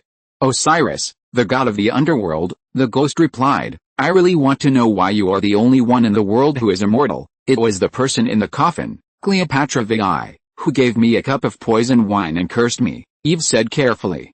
Hades nodded, and Eve continued, "Since you are the king of the underworld, can you help me die or be reborn?" Hades thought for a moment and sighed. "Excuse me, Mom. Your fate is in the hands of the goddess, and I have no right to interfere." "Oh? Then may I ask, how many years do I have to stay here? Please give me some advice, Hades," Eve asked again. Hades suddenly disappeared, and a sentence floated in the air: 1,500 years, but the person who lets you be reborn will eventually kill your body because he dislikes you, Hades. Hades. Osiris Hades, Eve shouted in her heart many times, but there was no response. The cause of the previous life sows the fruit of the next life, but she herself does not understand it. From this, the memory of ancient times and the dusty past gradually became clear. If you're listening to this novel on a channel other than Fanfic World, it means they downloaded and uploaded it without effort. We cordially invite you to visit our channel, Mundo Fanfic Novelis. There you'll find the original version of this story and you can explore many other novels of various genres. We're waiting for you to immerse yourself in a world of incredible novels. Chapter 22 Cleopatra and Antony. 7 court painters spent more than half a year to complete a 100-foot-long mural, Egypt vs. Semites, Assyrians. The war scenes took place in the wilderness and valleys near the old capital. There were a large number of chariots and baggage involved in the battle, corpses flooded the valley, and blood flowed like a river, which was magnificent. Just on the east corridor leading to the bedroom, the footsteps of click, click, click, came from far away and then from near to far. The queen had been lingering in front of the painting for a long time. 2 maids followed closely behind.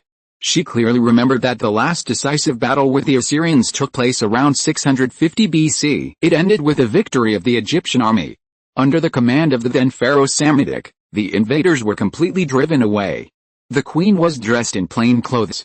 After removing her makeup, she was still beautiful, which made the surrounding luxurious decorations pale in comparison. "Can the past come back?" the queen muttered to herself, repeatedly. She held up the golden cobra scepter in her hand, and the ruby snake eyes flashed a strange luster under the reflection of the wall fire. She was thinking, and at the same time, the scepter drew a long mark on the mural. At this time, a guard officer reported that Lord Antony had arrived. The queen frowned. Unfortunately, these days were the days when women were uncomfortable. But she couldn't refuse. Because her throne and her people were in the hands of this Roman man. Glancing sideways, the maid Eve came into her sight. She was a girl with a similar body shape to her. At this moment, she had an idea. Back in the bedroom, the scepter pointed at Eve. "You, for me." Maid Eve probably understood what was going to happen, and a blush hid her face. She had to submit again. The harem prepared a sumptuous banquet. The queen accompanied Commander Antony to drink and have fun. And Eve, according to the queen's will, was dragged into the pool by several fierce women in the kitchen and scrubbed, and then smeared with a lot of spices squeezed from tulips. Just like the queen's fragrance. Then he threw her on the soft and gorgeous bed. He turned off all the wall lamps, leaving only darkness. She curled up like a frightened bird and began to worry about her fate. She could never imagine what the Roman strongman was going to do. Would he eat people? Because some sisters had a rumor that Roman soldiers were cannibalistic demons and loved to eat tender Egyptian girls, saying that they were chewy. After an unknown amount of time, the door finally opened and the light cast a tall man's figure in. "Your Majesty." You can't wait," the man said. "Yes," Eve replied. Her voice was so soft that she couldn't hear it. The door was closed, and a strange aura instantly dissipated the fear. Eve felt that her naked body was beginning to heat up and began to panic. Thinking back to the past, every time the young guard captain Dura focused on her, she had the same feeling. It can be said that Eve was as pure as a blank sheet of paper. Her introversion and loneliness distanced her from everyone, making her incompatible with her fellow maids. Although the maids privately talked about the queen's romantic affairs with great relish, the news always stopped abruptly with her. No one paid attention to her. Distance made Eve never rewarded, but she never punished either.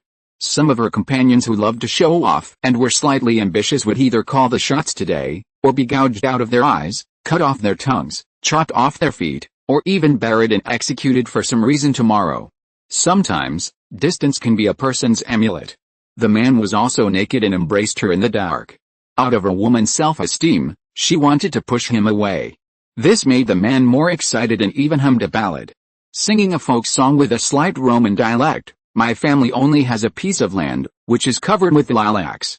I want to make a purple wreath and give it to you, my dear girl. Marry me? My lovely girl, we will build a new house on that land. The resistance became more intense. This made the man singing louder. When she accidentally touched the prickly stubble on the man's face, she screamed in horror. Then, with a slap sound, she slapped the man in the face with courage from nowhere. Then time paused, and for about dozens of seconds, both of them were at a loss. During this time, someone outside the door asked, Master Anthony, what happened? Get out, Anthony yelled at the door. There was no response outside the door immediately. You are not her, Anthony asked Eve. Then who are you? His tone was very gentle. Well, Eve retreated and sobbed in fear. The sound of crying makes people very sensitive. She thought that if she offended the other party, she would be eaten mercilessly. Should it be eaten raw or cooked? If it was cooked meat, would it be roasted like the queen entertained the priests? A whole sheep? No, a whole person roasted and eaten. Even if she was not eaten, she would be executed by the queen, and there was no good. When Anthony was sure that she was not the queen, he resumed his actions. To his surprise, the woman's resistance became more intense, with a desperate posture. He almost caught her and was almost broken free again. The woman was so strong. You also have to be careful with her nails, because if you scratch her, your skin will be torn. It is undeniable that Anthony is a person who is easily satisfied with the status quo and enjoys the fun that life brings him. But this does not mean that a strange woman can offend him at will. Who are you? Anthony stopped and asked her. She was crying. Oh. That old witch is fooling people with a maid again. Anthony's tone was a little helpless. In the dark, after a rustling sound, Anthony left. The female official at the door asked Anthony, Governor, are you in a hurry? Well, yes, he said. Also, don't make things difficult for the woman inside. The female official agreed, and Anthony saved Eve's life with one sentence. Eve changed from fear to touching. In his territory, the whole of Egypt, there was a school of singing and dancing, and the people were not cruelly oppressed, and they also lived a plain and peaceful life. Most of the subordinate soldiers he brought from Rome also married local women and settled down to have children. After a few years of good times, there was an urgent order report that the political enemy Octavian was ready to make a move. A large number of warships were sent to the Mediterranean Sea. This was a bad signal. But Antony didn't think so. He had always looked down on him because he had seen with his own eyes that his mother wiped his nose during Octavian's adult ceremony. When Antony was as old as an elephant, he had become the commander of an army, conquering cities, killing people and building walls, which was an outstanding achievement. In his eyes, Octavian was just a nephew of Caesar the Great, a flatterer, with no ability. As long as he wanted, he could kill him like a bug at any time. On this day a month later, Antony went to the queen's bedroom again. He actually forgot to bring his sword that day, which was also the first time.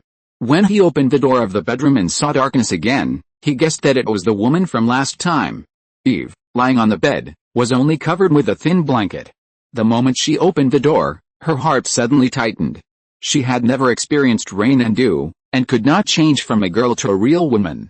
She was still so timid, shyness was innate. Anthony pays respects to His Majesty, Anthony said with a smile. But no one answered. He guessed it was another stand-in for the queen. As the man spoke, he walked to the bed with ease, pulled off the blanket, and pounced on Eve. She uttered a soft up, and dodged. Anthony's pounce was empty. The two played a cat-and-mouse game, one chasing, the other hiding. Ha ha ha, Anthony laughed dumbly. Interesting. Interesting? Curiosity prompted Anthony to want to know more about her. Woman, what's your name? He asked while sitting on the bed. Eve was hiding under the bed at this time. Are you a maid in the palace? Do you know who I am? He asked a lot of questions in a row. Eve would hum softly if she could answer, and the others were silent. Are you a mute girl? He asked again, but she still didn't say anything. Is it the Queen's ban to not speak? She replied. Anthony breathed a sigh of relief after fully understanding it. Then can you read, woman? He asked again.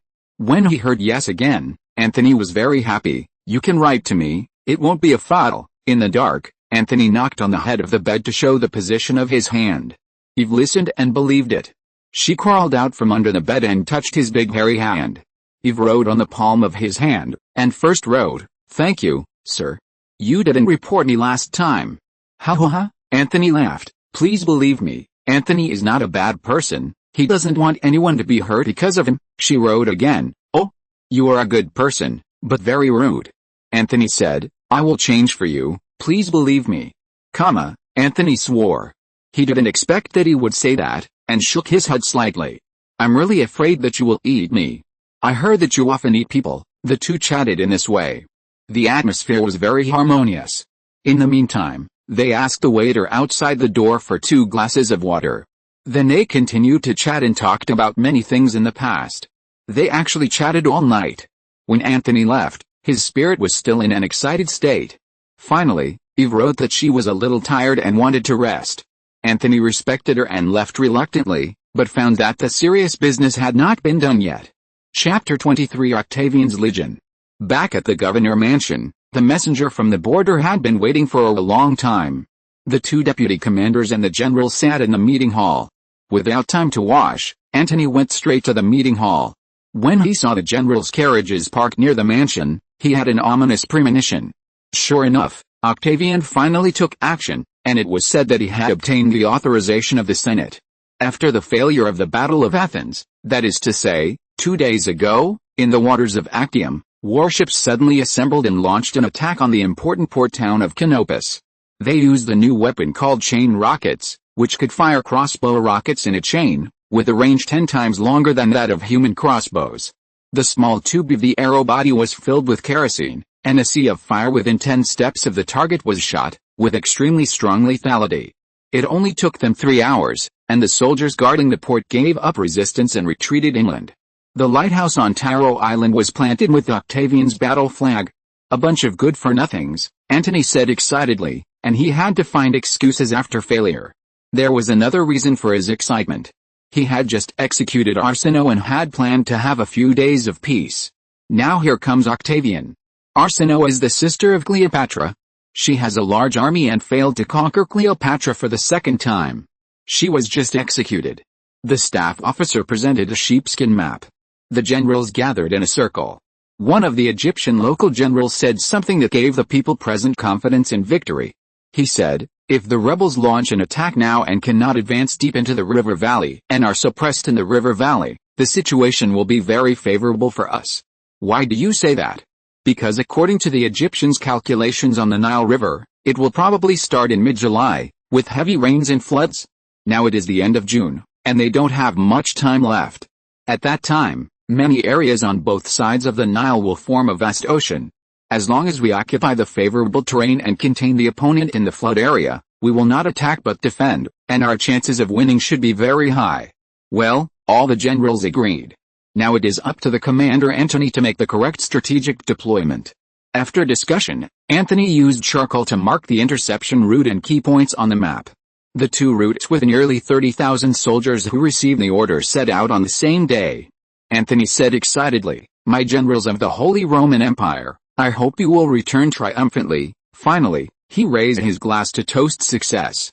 The capital Memphis was as prosperous as before, and the upcoming war did not affect people's normal life. The vendors shouted from far and near, and the main street was crowded with people. A young man with a fresh face was bargaining with an Arab merchant selling volcanic glass ornaments. He liked a stone heart made of red natural glass. In the end, 2 silver coins were used. The young man was the chief of the palace guards, Dura. These days, the queen looked at her personal maid Eve with a strange look. and Eve would also be embarrassed and unnatural. Before finding a more suitable substitute, she would not execute her, but planned to torture her to death. Just for a woman's jealous instinct. Dozens of personal maids took turns to serve the queen. And she would only yell at Eve, do this, do that, and make her get up the earliest and go to bed the latest. But Eve didn't mind. It was better to be a little tired than to be thrown into a snake pit for no reason. Just now, Eve left for only a cup of tea, saying that she was going to get an ornament. One of her sisters accidentally sneezed and was thrown into the snake pit. Before returning to her residence at night, Eve went to see that sister.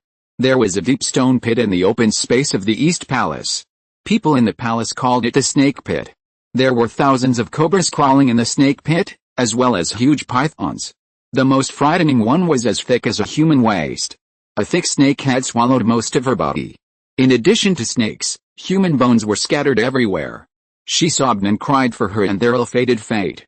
It was in sharp contrast to the indifference shown by other maids. In the residence, there were 5 sisters living together. As soon as one of the sisters met, she said something sarcastic. Hey, have you noticed that Eve has become more beautiful? Her skin has become white and shiny. Another sister said, that's the credit of Master Anthony. The girls laughed. Sorry, I'm tired, Eve said lightly, and went to bed with her clothes on. That night she had a dream. She dreamed that the man in the dark led her to elope, ran out of the palace, and fought for her. He swung his sword to kill the palace guards who blocked him. In the intervals between the slashing, they were still kissing. She woke up 3 steps away from the palace gate. This dream may have been destined to have no ending from the beginning. The annual prayer ceremony at the Temple of Ammon officially opened. All Egyptian princes and ministers were invited to participate in the ceremony that day. After the ceremony, as the actual controller, Governor Anthony sat side by side with the queen at the palace lunch, drinking rose wine, eating knife-cut grilled meat sprinkled with black pepper, and enjoying the performances of the acrobatic troupe and the charming dances of the court dancers. During the banquet, Anthony's attention was a little distracted. What surprised the maids was that he would ask the maid who poured wine beside him what her name was. When he asked the third maid, he asked her if she knew Eve. The maid nodded and said that Eve was given a day off by the steward. Oh, so that's it. Anthony was a little disappointed. He didn't know what was wrong with him. These days, when no one was around, he would relive the second night with Eve. It was a fun night. Especially the conversation with Eve, carefully recalling every detail, laughing foolishly. It is worth mentioning that as a strong commander, Anthony never lacked women, and a large number of women would take the initiative to date him. He had never had the experience of love. Every time he went to bed with a woman, including the queen, it was for physical release. So he is not a man who cherishes women, and lacks romance in his bones, but he is moved by a woman in the dark. It is the season when lilies are in full bloom. In the back garden of the palace, there are many huge horse lotus butterflies dancing, and their busyness breaks the silence. The butterflies on the stamens collect and suck nectar, and their antennae are covered with pollen, and when they flutter their wings, the pollen falls. Eve, dressed in a lady's dress, rarely has time to go out and stroll. Appreciating flowers and butterflies may be a kind of rest and relaxation. Her innocent smile is as pure and beautiful as a lily. She happily chases the flying butterflies like a child, or extends her index finger, and an indigo butterfly with pink peacock spots lands on her fingertips for a short stay, and extends her tongue tip to touch the butterfly's antennae. The butterfly touches her not because of the nectar, but because of novelty. So beautiful, a man's envious voice came. The man has been paying attention to her for a long time. The voice startled Landai Wei. Yifu looked over and saw that it was the guard captain Dula. Hello. Guard captain, Yifu saluted stiffly. No need to be polite. Yifu, treat me as your friend, Dula approached her and said. His deep blue eyes looked straight at her. I find you very special. I am just an ordinary servant, nothing special, sir. Yifu also dared to look him in the face, her tone neither humble nor arrogant. You may not be the most beautiful, but you are so different. Dula stretched out the back of her hand, and a red glass heart appeared when she turned her wrist. Please accept it, Yifu, this is my heart, Dula said. Yifu's face changed slightly, turned back, took 2 steps, and said calmly, Sir, please perform your duty as a guard and leave. The outstretched arm was stiff there. After more than 10 seconds, the arm slowly dropped, and Dula walked away disappointedly. As soon as the words came out, Yi Fu regretted it a little. She should have been more tactful, but she had already hurt the poor man's heart. The princes and nobles who had finished the banquet dispersed. Anthony was invited to the Heron Garden with the queen to enjoy the flowers. He behaved very gentlemanly in front of the queen, and was very polite and measured in his words. They talked and laughed along the way, and with a few followers, they walked slowly among the lilies. By chance, the flower path turned, and Eve, who was about to return, happened to meet the queen and her group. It was too late to avoid them. According to the rules of the palace, they had to step aside and kneel down. Anthony's eyes passed over her face, leaving no trace, but it was like a knife cutting her. Although Eve, who was kneeling in the lily bushes, bowed her head, she felt the queen's sharp eyes piercing her body, making her spine cold. The drizzle kept falling, and the land that had been smoking in the sun began to moisten. Slowly, the vibration of the huge marching team came from the dry river valley. Like ripples created by a stone hiding the water, like a rushing waterfall, it mercilessly hits the land under the dark sky, trying to tear apart everything that has life here. In the palace of the heaven in the distance, the hand of the god Amun holding the wine cup trembled, and he saw it. As an Egyptian god, he could not change the impending disaster, and could only pray silently. The god and the Egyptian queen had the exact opposite idea. She thought it was something worth being happy about, and she didn't care about it. She might benefit from the internal strife of the Romans, at least there was hope for restoration. In excitement, the handsome young man selected by the two stewards was sent to a dark room called Happy Palace, and the maids prepared fine wine and delicious food, saying that they wanted to talk about poetry, life and the future. Those who disturbed before sunset would be executed. What did they want to talk about? Who knows? The appearance of the Roman legion changed the color of the sky and the earth, and the area within a radius of 2 kilometers was as bright as a sunny day. That was the reflection of the armor and shield. First, the cavalry with spears came out in an orderly manner, followed by the infantry phalanx, the Roman legion in bright armor, the first 2 rows of shield-bearing soldiers, then archers, and then thousands of chariots, with equal spacing of 10 steps in front and behind. No one spoke, but the breath was like thunder. General Muhammad Kaka, who was hiding on the high ground in the valley, couldn't help but take a breath of cold air. He could see that this was a well-trained and disciplined army. And he also heard that Octavian's army fought on the Mediterranean and Red Sea coasts, conquered countless cities and plundered countless territories, and was invincible.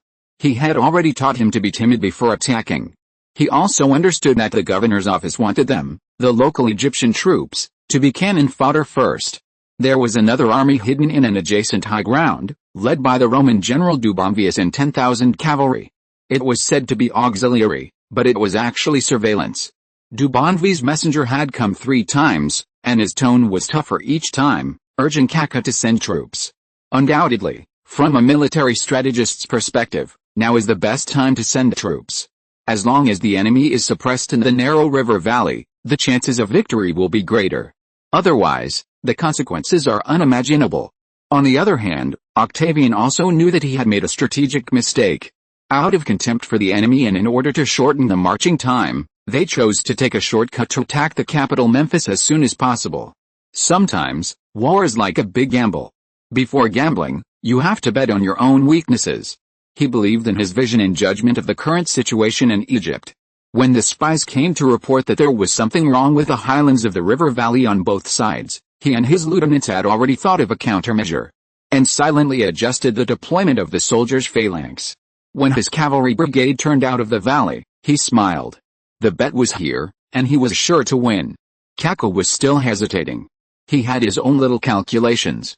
The messenger reported again that General Dubonvi had come in person. Kaka saw him coming up to him angrily, and before he could open his mouth, he was questioned. General Kaka, do you want to rebel? I think you misunderstood, General Du. According to Army's battle plan, we are waiting for Octavian's central army to appear. We must capture the king first. You are too impatient, Kaka said slowly. But I don't think so. Do you want to escape from the battlefield? Dubangwai changed his tone and took out something from his arms. This is the amulet your mother gave you. She hopes it can bless your safety. Then he handed him a basalt stone statue of Amun. Kaka was stunned, looking at the statue, his lips trembling with anger. You are shameless enough. Please tell Lord Anthony to treat my mother well. General Du smiled sinisterly and leaned close to Kaka's ear. I don't know who is more shameless. On X month X day of XX year before, you disguised yourself in the name of my Holy Roman Empire and massacred the civilians in Suger town. You burned and killed for 2 days and 2 nights, and no civilians survived. The town of nearly 10,000 people was wiped out from the map from then on. Every word of General Dew's words was like a hammer and an ice spike. I didn't expect that the Romans actually knew about this, even though they thought they had done it perfectly at the beginning. Perhaps, the Romans should have killed him long ago, and the intention of digging up the old account today is obvious. What's more, my mother is in their hands. Under the command of General Keka, the Egyptian army launched an attack, and the shouts of killing poured into the valley in an instant. The crowd flashed out from the various valleys and flooded the lowlands of the valley. Facing the ambush, the Octavian legion in the valley was not panicked at all. They were still arranged in an orderly manner, and the outer infantry array expanded outward at a uniform speed. The shields formed a wall, and the spearmen were interspersed in between. As the Egyptian army approached, the archers began to fire according to the order. The heavy chariots of the central army just accelerated the march to the outside of the valley. Soon, the crowds collided, the swords met, and the shouts and screams shook the sky.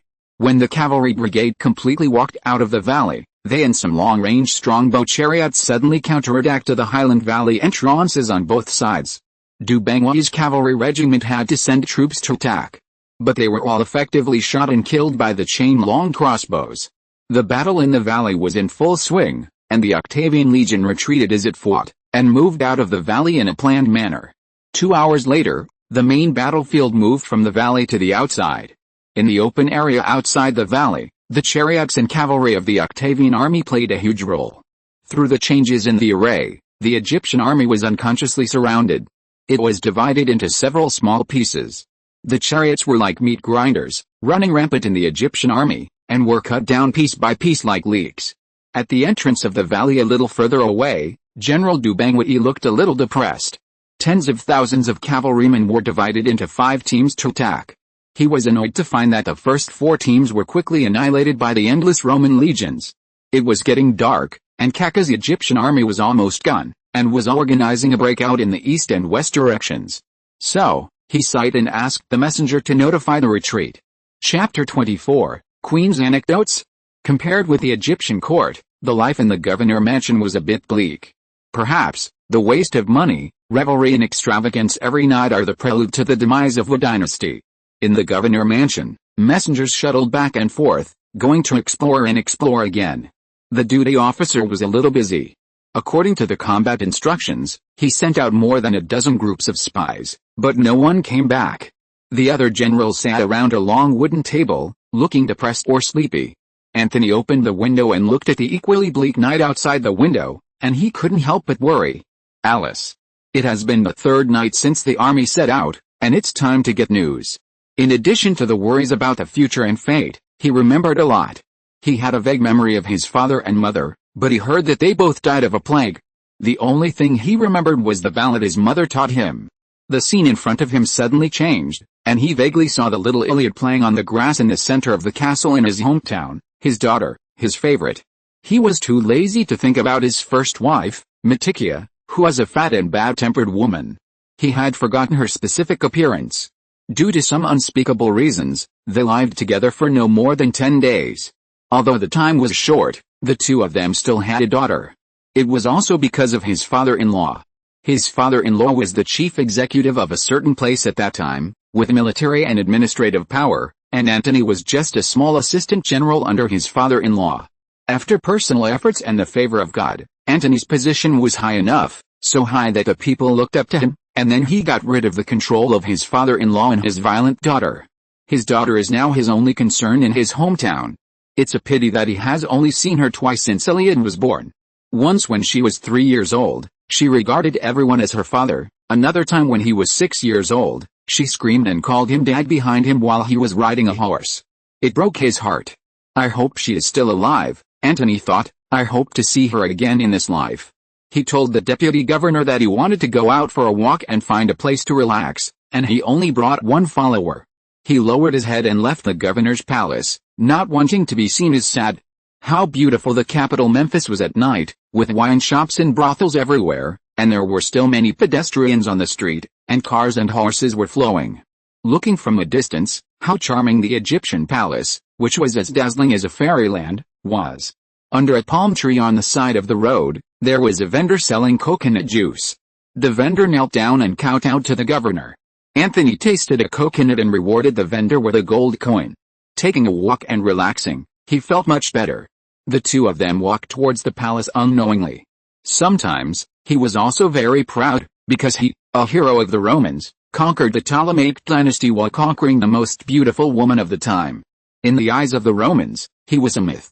Anthony walked into the Egyptian palace for some reason, and the guards of each gate saluted. The music and the bustle of people coming from the adjacent palace attracted his attention.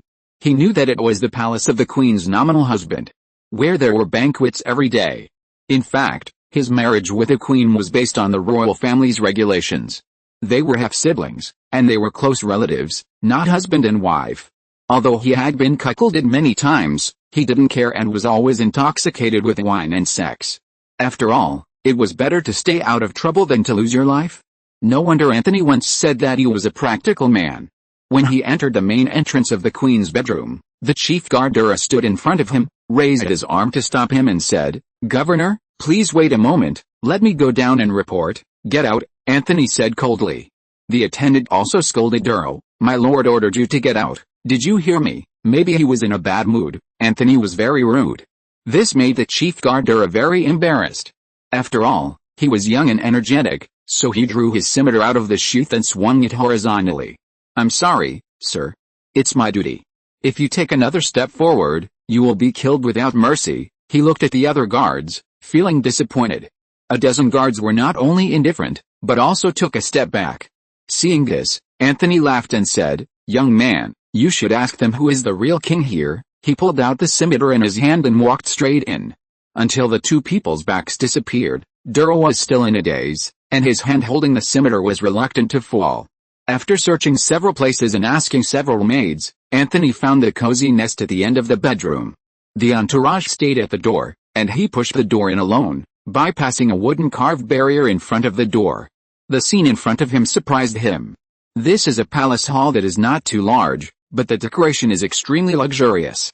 Even the snake-shaped base of the wall lamp is cast in gold. The wall with colorful jade puzzles is shining. The half-moon-shaped pool in the center of the hall was sprinkled with rose and lily petals, and the water was shimmering, which contrasted with the various colored gems inlaid on the pool cofferdam. On the cofferdam were some golden fruit plates and wine glasses and jugs, and there were many kinds of fresh fruits in the fruit plates. When he entered quietly, he heard. Sure enough, except for a few maids standing by the pool, the queen and three beautiful boys were playing in the water naked. The three boys had three different skin colors. One was white, one was brown, and one was yellow-skinned and looked like an oriental. While he was surprised, the people inside were even more surprised. He thought about saying that he was disturbing them, but he felt that it was unnecessary. After the air paused for 5 seconds, the people inside came to their senses. The queen waved to the people around her, and the maids and several boys left in disgrace. The embarrassment of accidentally bumping into the old lover was very embarrassing. But he quickly regained his composure and adjusted his mood. The queen came ashore. Her voluptuous body, towering breasts, and the charm she exuded were enough to seduce all men. She pulled out a gauze underwear and put it on her body, which was transparent as if she was wearing nothing. She bent down to pour the wine and walked to him lightly. "My dear general, welcome." Anthony took the wine glass and drank it all in one gulp.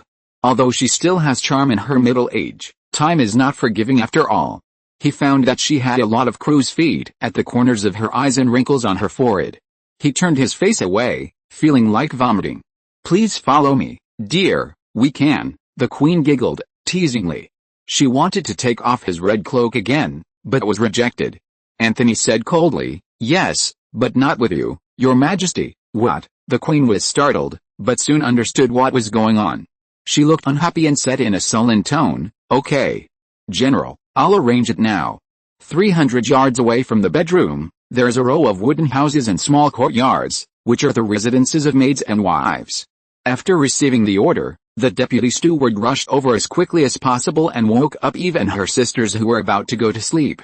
"Eve, come out. The queen has an order, come to see her quickly." Eve's heart sank when she heard it. not knowing whether this trip was a good or bad one, and whether she could come back alive. Then she followed a steward to the Queen's bedroom.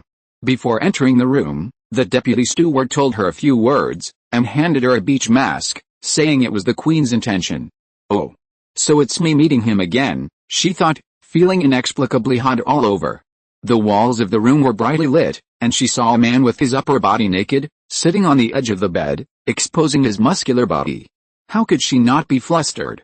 This was the first time Anthony saw Eve, whose figure was similar to the Queen's, but not as plump as the former. So he looked at her carefully. You have beautiful eyes, Eve, can you take off your mask? Anthony said, I want to see what you look like. Eve shook her head and walked straight to the first lamp, which went out, then walked to the next lamp, which went out again. What are you doing? Anthony stood up abruptly, wanting to explode, but held back. Is it the old witch's ban again? Eve burst out laughing when she heard that, and it seemed that she agreed. Then Anthony walked over and stopped her from turning off the light. He lit the oil lamp again. He roughly pulled off her mask and threw it on the carpet. Eve took a step back in panic, and Anthony saw her face clearly. She was a pretty girl with an oval face and bright eyes. She even had the shadow of his daughter Elliot.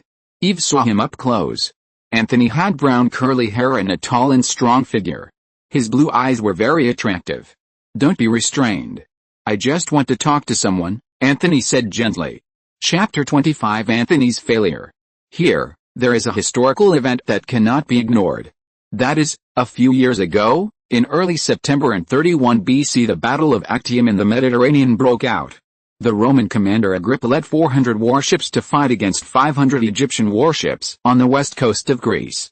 Because Antony and the Egyptian queen Cleopatra abandoned the army and fled, the Egyptian fleet was almost annihilated. This time, Octavian's army approached again, which shocked Antony and the Egyptian court. As the commander of the Romans, Antony was under great pressure. It is a good thing to have someone listen to you quietly. Emotions need to be vented, and the mind needs comfort. All the depression was swept away, and the mood was extremely relaxed. The cool breeze blowing from the skylight gently caressed the sweaty body, which made people feel even more comfortable. Eve, sit closer, Antony said. She shook her head, nodded and lowered her eyebrows, and sat on the other side without saying a word. After thinking for a moment, she finally moved her position and motioned him to stretch out her hand. On the palm of his hand, she wrote, I heard from my wife that if you get too close to a man, you will have a child. Is that true? Simple girl, Anthony said with a smile. Yes, dear. Ha ha ha, he laughed at her innocence, without any intention of teasing. He stretched out his other strong hand and wanted to touch her delicate hand. Eve instinctively pulled her hand back. Anthony said faintly, if a man and a woman fall in love, there will definitely be a child. This sentence is very soothing. Anthony changed the subject and talked about the past of his daughter Elliot. He really missed his daughter. The two of them rode and talked about their original wives who were thousands of miles away. They said that the time they lived together was very short. As for the reasons that were difficult to talk about, he also gave the following explanation. Do you know Eve? She is an extremely willful, irritable and eccentric woman. Normal people can't understand it at all. You may not believe it when I tell you, but on the wedding night, she actually said, oh, damn lamb, why did you hide the fire stick underneath? Her exaggerated expression made people want to laugh. She also refused to have sex. You know, men can't do without that, but there is really no way to deal with such a willful woman. The next day she found my father-in-law and said that I scared her. Alice beat me with 20 military sticks in front of several colleagues. Anthony said that this obscene little joke did not cause disgust. Hearing this, Eve laughed so hard that her stomach hurt. She wrote to him, I am so happy to be with you. Once Anthony opened his mouth, he would pour out his words like a flood. Because there was no one, and no opportunity, to whom he could confide his true feelings. He continued, another day, she came back from outside and brought a baby, Iliad. I don't know how she spent those days. She would always instigate her parents to punish her husband. At this point, Anthony was helpless and sad, telling about the misfortune of his marriage. Fortunately, in the end, Anthony rose rapidly and his position was much higher than his father-in-law, so he was completely free from that family. How old is your daughter? She wrote on his palm. Iliad, she should be 19 years old this year, he said, a little emotional. Her mother didn't care about her. And I accompanied her throughout her childhood. Although she is not my flesh and blood, I experienced the joy of being a father for the first time in her. She saw that his eyes were filled with tears because he missed his daughter. So she comforted him and told him not to be sad. Then, Anthony sang a sad ballad in his deep baritone. My family has only a piece of land, and the land is covered with lilacs. I will make a purple wreath and give it to you, my dear girl. Will you marry me? My lovely girl, we are going to build a new house on that land. Knock, knock, knock. A rapid knock on the door disturbed the people who were immersed in the ballad. Sir Anthony, General Dubonville requests to see you urgently. Did you hear it, Sir Anthony? The attendant at the door shouted loudly. What's the matter? Anthony only said wait for me, Eve, then put on his clothes and left in a hurry. Judging from the accumulation of the hourglass, it was about 3 o'clock in the morning. The governor's mansion was crowded with people, and generals at all levels were in place. In the meeting hall, Anthony just pushed open the door and saw General Dubangwati covered in mud and blood. He was holding a cloth bag in his left hand, and blood was oozing from under the cloth bag. General Du knelt at Anthony's feet and couldn't help crying, I'm sorry. My lord, our army was defeated, he continued to cry intermittently, and everyone present could still make out a general idea. It turned out that after the battle in the valley, General Dubangwati saw that the situation was hopeless, and immediately ordered a retreat. The remaining 2,000 cavalrymen rushed to Chickzam Castle, 20 kilometers away. They planned to meet with a castle defender, Abdullah, and wait for a chance to counterattack. Who would have thought that the defender there had already rebelled, and when they all entered the castle, they launched a massacre. When he was the only one left, Octavian's envoy appeared.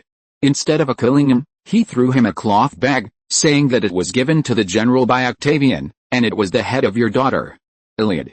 Antony suddenly felt as if the sky was falling and the earth was collapsing, and his tall body was about to fall.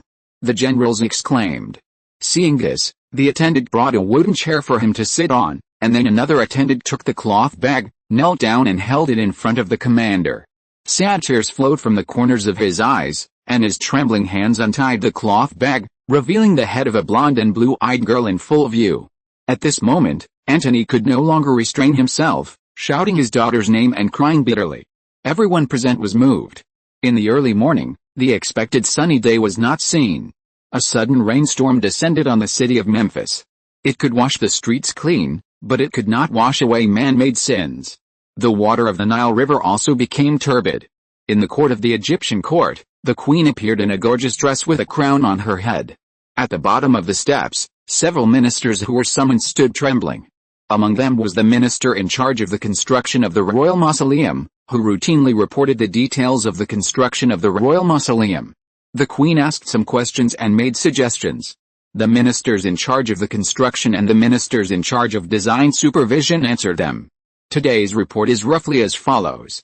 1. 10 days per period, a total of 3,900 square stones and 100 barrels of paint were used. All the burial objects were in place. The military pay, food, and material purchases cost 18,000 taels of gold too.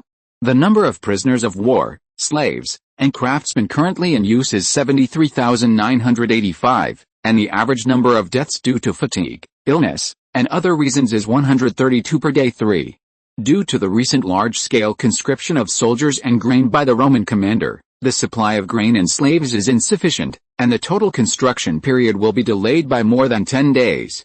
Humph, the queen snorted and said, without slaves, can't you use civilians? Are your heads just for decoration? Ask the Minister of Finance to solve the food issue, and the construction period must not be delayed. He was quite impatient when he said this. All of you go down. Several ministers would not allow any objection, so they had to shout long live the queen and leave. Most people who are familiar with Egyptian history know that almost every pharaoh in power is very concerned about the construction of his own tomb.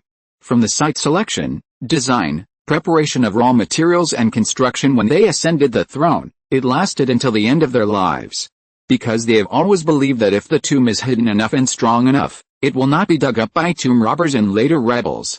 Only in this way can it be guaranteed to be buried underground forever, to be the king of the underworld forever, and to be passed down from generation to generation.